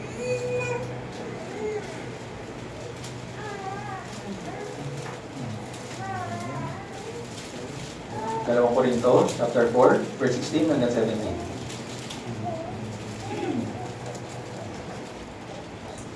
2 Corinto chapter 4, verse 16 hanggang 17. Basahin po natin ang sabay-sabay. 3 to 1. Kaya kami ay hindi pinanghihinaan ng loob, bagaman ang aming panlabas na pagkatao ay nabubulok, ang aming panloob na pagkatao ay binabago sa araw-araw. Sapagkat inihahanda tayo nitong magaan at panandali ang kapigatian para sa walang hanggan hindi masupag ang kalawalatian, sapagkat hindi kami tumitingin sa mga bagay na nakikita, kundi sa mga bagay na hindi nakikita. Sapagkat ang mga bagay na nakikita ay may katapusan, sabalit ang mga bagay na hindi nakikita ay walang hanggan. Sabi dito, yung mga Kristiyano, yes, sa panlabas, nabubulok ang ating katawan, siyempre, humihina ito. Pero yung sa panloob na pagkatao, araw-araw binabago. Naintindihan po. Ngayon, sa verse 17, sa verse 18. Noon, nakatingin tayo sa mga bagay na nakikita. Pero ngayon, bilang mga Kristiyano, ano po yung hinahanap natin? Yung mga bagay na hindi na nakikita. Bakit? Yung mga bagay na nakikita, sabi dito, may katapusan. Pero yung mga bagay na hindi nakikita, sabi dito, ay walang hanggan. Tayo po yung mga tao na nakatingin sa pag-asa sa langit, hindi mga tao na nakatingin sa pag-asa dito sa sanlibutan. Kaya sabi sa atin ng Diyos, di ba, sa Colossus chapter 3, verse 1 hanggang 2, ituon natin yung ating mga mata sa langit, hindi sa mga bagay dito sa lupa. Dahil tayo po'y Kristiyano, ang pag-asa natin ay doon sa langit, hindi pag-asa dito sa lupa. Naintindihan po. Yung mga tao na hanggang ngayon, hindi pa save, saan yung pag-asa nila? Nandito pa rin sa lupa. Kaya nga, inahabol nila yung mga bagay dito sa lupa. Kaya nakakaawa yung iba, di ba? Hindi na nila naaabutan. O makuha, hindi man lang nila nakukuha yung mga bagay na inaasam nila. Sa halip, nauna silang namatay. Kaya nakakaawa. Tama po ba? Nagpapagod sila, gumagamit ng iba't ibang mga resources para lang makuha o habulin yung mga bagay na pisikal. Pero kadalasan, ano ba nangyari? Hindi nila nakukuha yun. Tapos, sila yung kagad na namamatay. Pero tayo po bilang mga Kristiyano, hinahanap natin yung mga bagay na hindi nakikita. Bakit? Kasi yung mga bagay na hindi nakikita, may kinalaman sa spiritual. Naintindihan po. Ayun, kung hahanapin natin ito at makakamta natin ito po'y mananatili, magpakailanman. Naintindihan po. Kaya naman, napakaganda para sa atin yung identity bilang isang Kristiyano. Naintindihan po. Kahit nga si Abraham, nung pinilitan yung kanyang pangalan, ano pong pag-asa meron sa kanya? Magkakaroon ka ng maraming anak. Physically, yung asawa niya, hindi capable na magkaanak. Tama po ba? At siya, matanda na. 99 years old na siya. Physically, wala na talagang kakayahan para magkaroon ng anak. Pero kahit na wala siyang pag-asa, physically, meron siya pag-asa spiritual. Kaya ano pong nakalagay sa Roma chapter 4, sabi doon, siya ay umaasa kahit wala ng pag-asa. Bakit? Ano pong hinihintay niya? Pag-asa na ibinibigay ng Diyos. Hindi pag-asa na ibinibigay ng tao. Naiintindihan po. Kaya naman naging dakila si Abraham, hindi siya dahil lang siya pinalitan yung pangalan niya, kundi naging dakila siya dahil sa kanyang pananampalataya. Yung isang lolo na 99 years old, wala pang baby. Pero nung siya ay nagkaroon o nakarating sa 100 years old, doon po niya nakuha o natanggap si Abraham. Yung kanyang anak na si Isaac. 99. Kaya yung 99, hindi siya magiging puno kung kulang ng isa. Tama po ba? Hindi pwedeng tawagin full yung 99%. Masasabi lang natin na full kung 100%. Ayun, sino po yung kulang niya? Diyos. Kaya kung hindi nabago yung pangalan niya, mamamatay siya, kahit umabot pa siya ng 100 plus, pero kung wala yung pag-asa na galing sa Diyos, mananatili siyang walang anak. Naintindihan po. Ganun din kay Sarah. 99 na siya. Pero kung wala yung Diyos, hindi siya magkakaroon ng anak. Tama ko ba? Kaya siya, physically, wala na siyang pag-asa. Pero nagkaroon siya ng pag-asa dahil sa Diyos. Kaya sa Roma chapter 4, di ba? Umaasa kahit wala ng pag-asa. Ito po isa sa faith ni Abraham. Naintindihan po. Yan naman tayo po, kahit na imposible na may mga evangelist tayo na matitigas yung ulo, may evangelist tayo na mga, sabihin natin, yung mga family members natin na talagang ayaw na makinig ng salita ng Diyos, huwag natin kakalimutan na meron tayo Diyos sa pinaniniwalaan. Sa Kanya tayo umasa, huwag tayo umasa sa sarili natin diskarte. Naintindihan? Hindi po natin sila nadadala dahil magaling tayo magsalita. O magaling tayo manghikayat, o kaya magaling tayo manuyo. Hindi po. Lahat po ito ay tulong ng Diyos. Naintindihan po. Kaya, yes, meron ka nadadala sa church, o kaya may naiimbitahan ka. Pero huwag mo i-take ito dahil sa iyo. Lahat ito ay dahil sa Diyos. Naintindihan po. At kung sakali man nawala pa na nadadala, umasa kahit wala ng pag-asa. Naintindihan po. Yung mga tao na talagang napakahirap na ma-evangelize, yung talagang masasabi na natin talagang makaabutan na ng ito namamatay at hindi na lang ito ma-evangelize. Huwag po natin isipin na ayun, wala silang pag-asa. Hanggat boy sila, hanggat may pagkakataon, hanggat hindi pa dumadating yung Diyos, may pag-asa pa sila. Naintindihan po. Kaya naman, huwag po tayo matakot. Huwag tayo magdalawang isip na huwag tayo magdalawang isip, mag-alilangan sa pangako ng Diyos para sa atin. Naintindihan po. Yan naman. Babasahin po ninyo sa aklat ng Hebreo chapter 11. Nakikita po ninyo yung mga tao doon na nabuhay ayon sa pananampalataya. Isa na po doon, si Moises. Si Moises, kahit na may pag-asa siya doon sa Egypt, Prince of Egypt po siya. Tama po ba?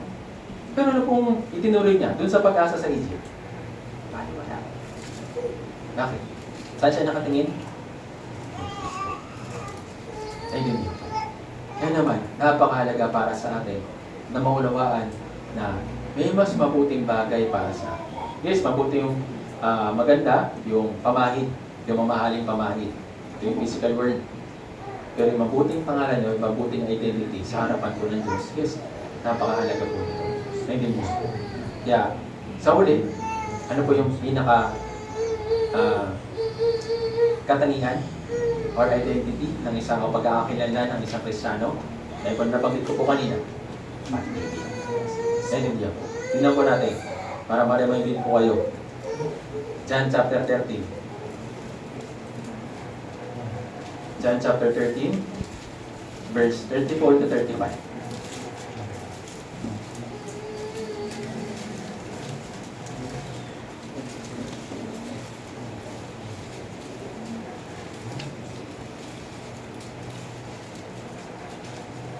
John chapter 13, verse 34 to 35. Basahin po natin ang sabay-sabay. 3 to 1. Isang bagong utos ang sa inyo pinibigay ko, na kayo'y magmahalan sa isa't isa. Kung paano minamahal ko kayo, magmahalan din kayo sa isa't isa. Sa pamamagitan nito, ay makikilala ng lahat ng mga tao na kayo aking mga alagad. O may pag-ibig sa isa't isa. Ngayon, ano po yung huling identity na pwede makita ng ibang tao sa atin at makilala nila tayo, na tayo po ay Kristiyano?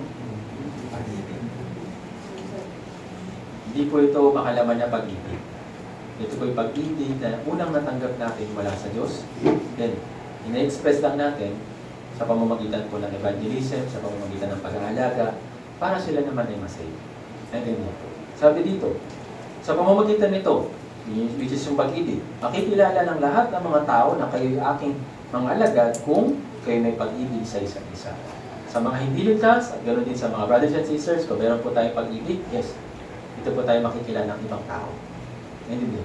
Kaya naman, napakahalaga para sa atin na malaman kung ano po yung ating identity. Para kung kahit man saan tayo naroon, huwag natin kalimutan. Naintindihan po. Tayo po iniligtas ng Diyos para una, tulungan yung mga tao sa paligid po natin para sila ay ma-evangelize o para sila ay makapakinig ng kaligtasan na natanggap po natin. Pangalawa, binigyan tayo ng otoridad ng Diyos bilang asin at ilaw sa sanlibutan para una, maglasa, magbigay ng kasarapan ng pagiging isang Kristiyano at tulungan yung mga tao na nasa kadiliman bilang isang ilaw. Naintindihan po. At pangatlo, yung pagkakaroon ng pag-asa. Naintindihan po. Yung pag-asa is hindi po sa mga bagay na nakikita, kundi sa mga bagay na hindi nakikita. Naintindihan po. At sa uli, which is yung pag-ibig. Kaya ito po mga bagay na ito ay nakapaloob sa atin, sa ating identity bilang isang Kristiyano. Yes, marami po mga iba't ibang mga identity na pwede natin ipakita sa ibang mga tao. Pero hindi po tayo sasangkat ng oras kapag ma-explain ko po lahat ito. Kaya sana, dun sa mga katangian, yung major, yung pinaka-katangian po natin bilang isang Kristiyano, sana nakuha po natin at tawa, may isa buhay po natin. Lalong-lalo na sa evangelism. Bukas, magsisimula po yung ating Grand Bible Seminar. Yes, pangungunahan po tayo ng Diyos sa pamamagitan po ng Evangelist Meron. Nawa, bawat isa po sa atin ay magampanan po natin yung ating tungkulin para sa pagliligtas sa mga ligaw ng kaluluwa. Dahil alam natin na yung pagdating ng Panginoon ay malapit na. Nasa mga pintuan na. Kung makikita lang natin yung mundo natin, pasama ng pasama, patindi ng patindi yung mga kasama na nangyayari sa atin. At patindi ng patindi yung mga tao na namamatay.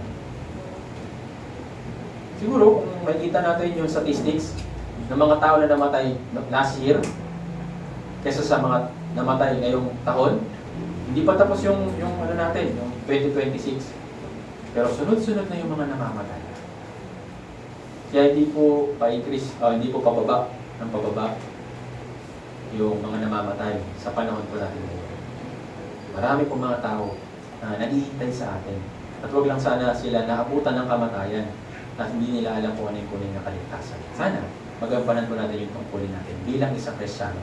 Dahil yun po yung ating identity. Naintindihan po. Kaya sana, may isa buhay po natin ito. So, hanggang dito lang po. Pasensya na po at overtime, pero salamat din po sa pakikinig. Tayo pong lahat tayong pagmanahan.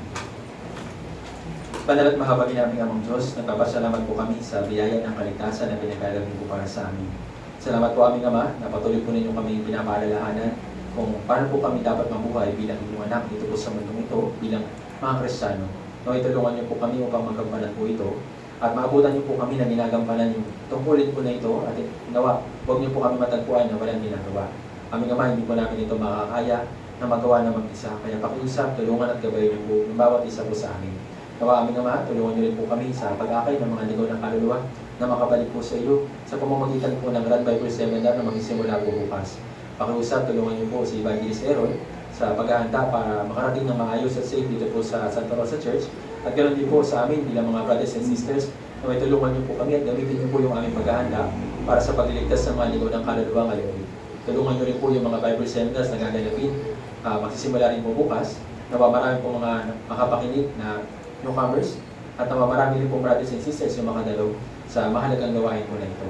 Ano din namin Ama, nawa dito po sa Santa Rosa Church, patuloy niyo po nakilusin yung puso ng bawat isa po sa amin at naway tulungan niyo po kami upang magampanan po namin yung aming tungkulin na iniatang niyo po para sa amin. Sa lamang po kami aasa at magtitiwala. Muli maraming salamat po. Lahat po ng ito'y dalangin po namin sa makapangyarihang pangalan ng Panginoong Jesucristo. Amen.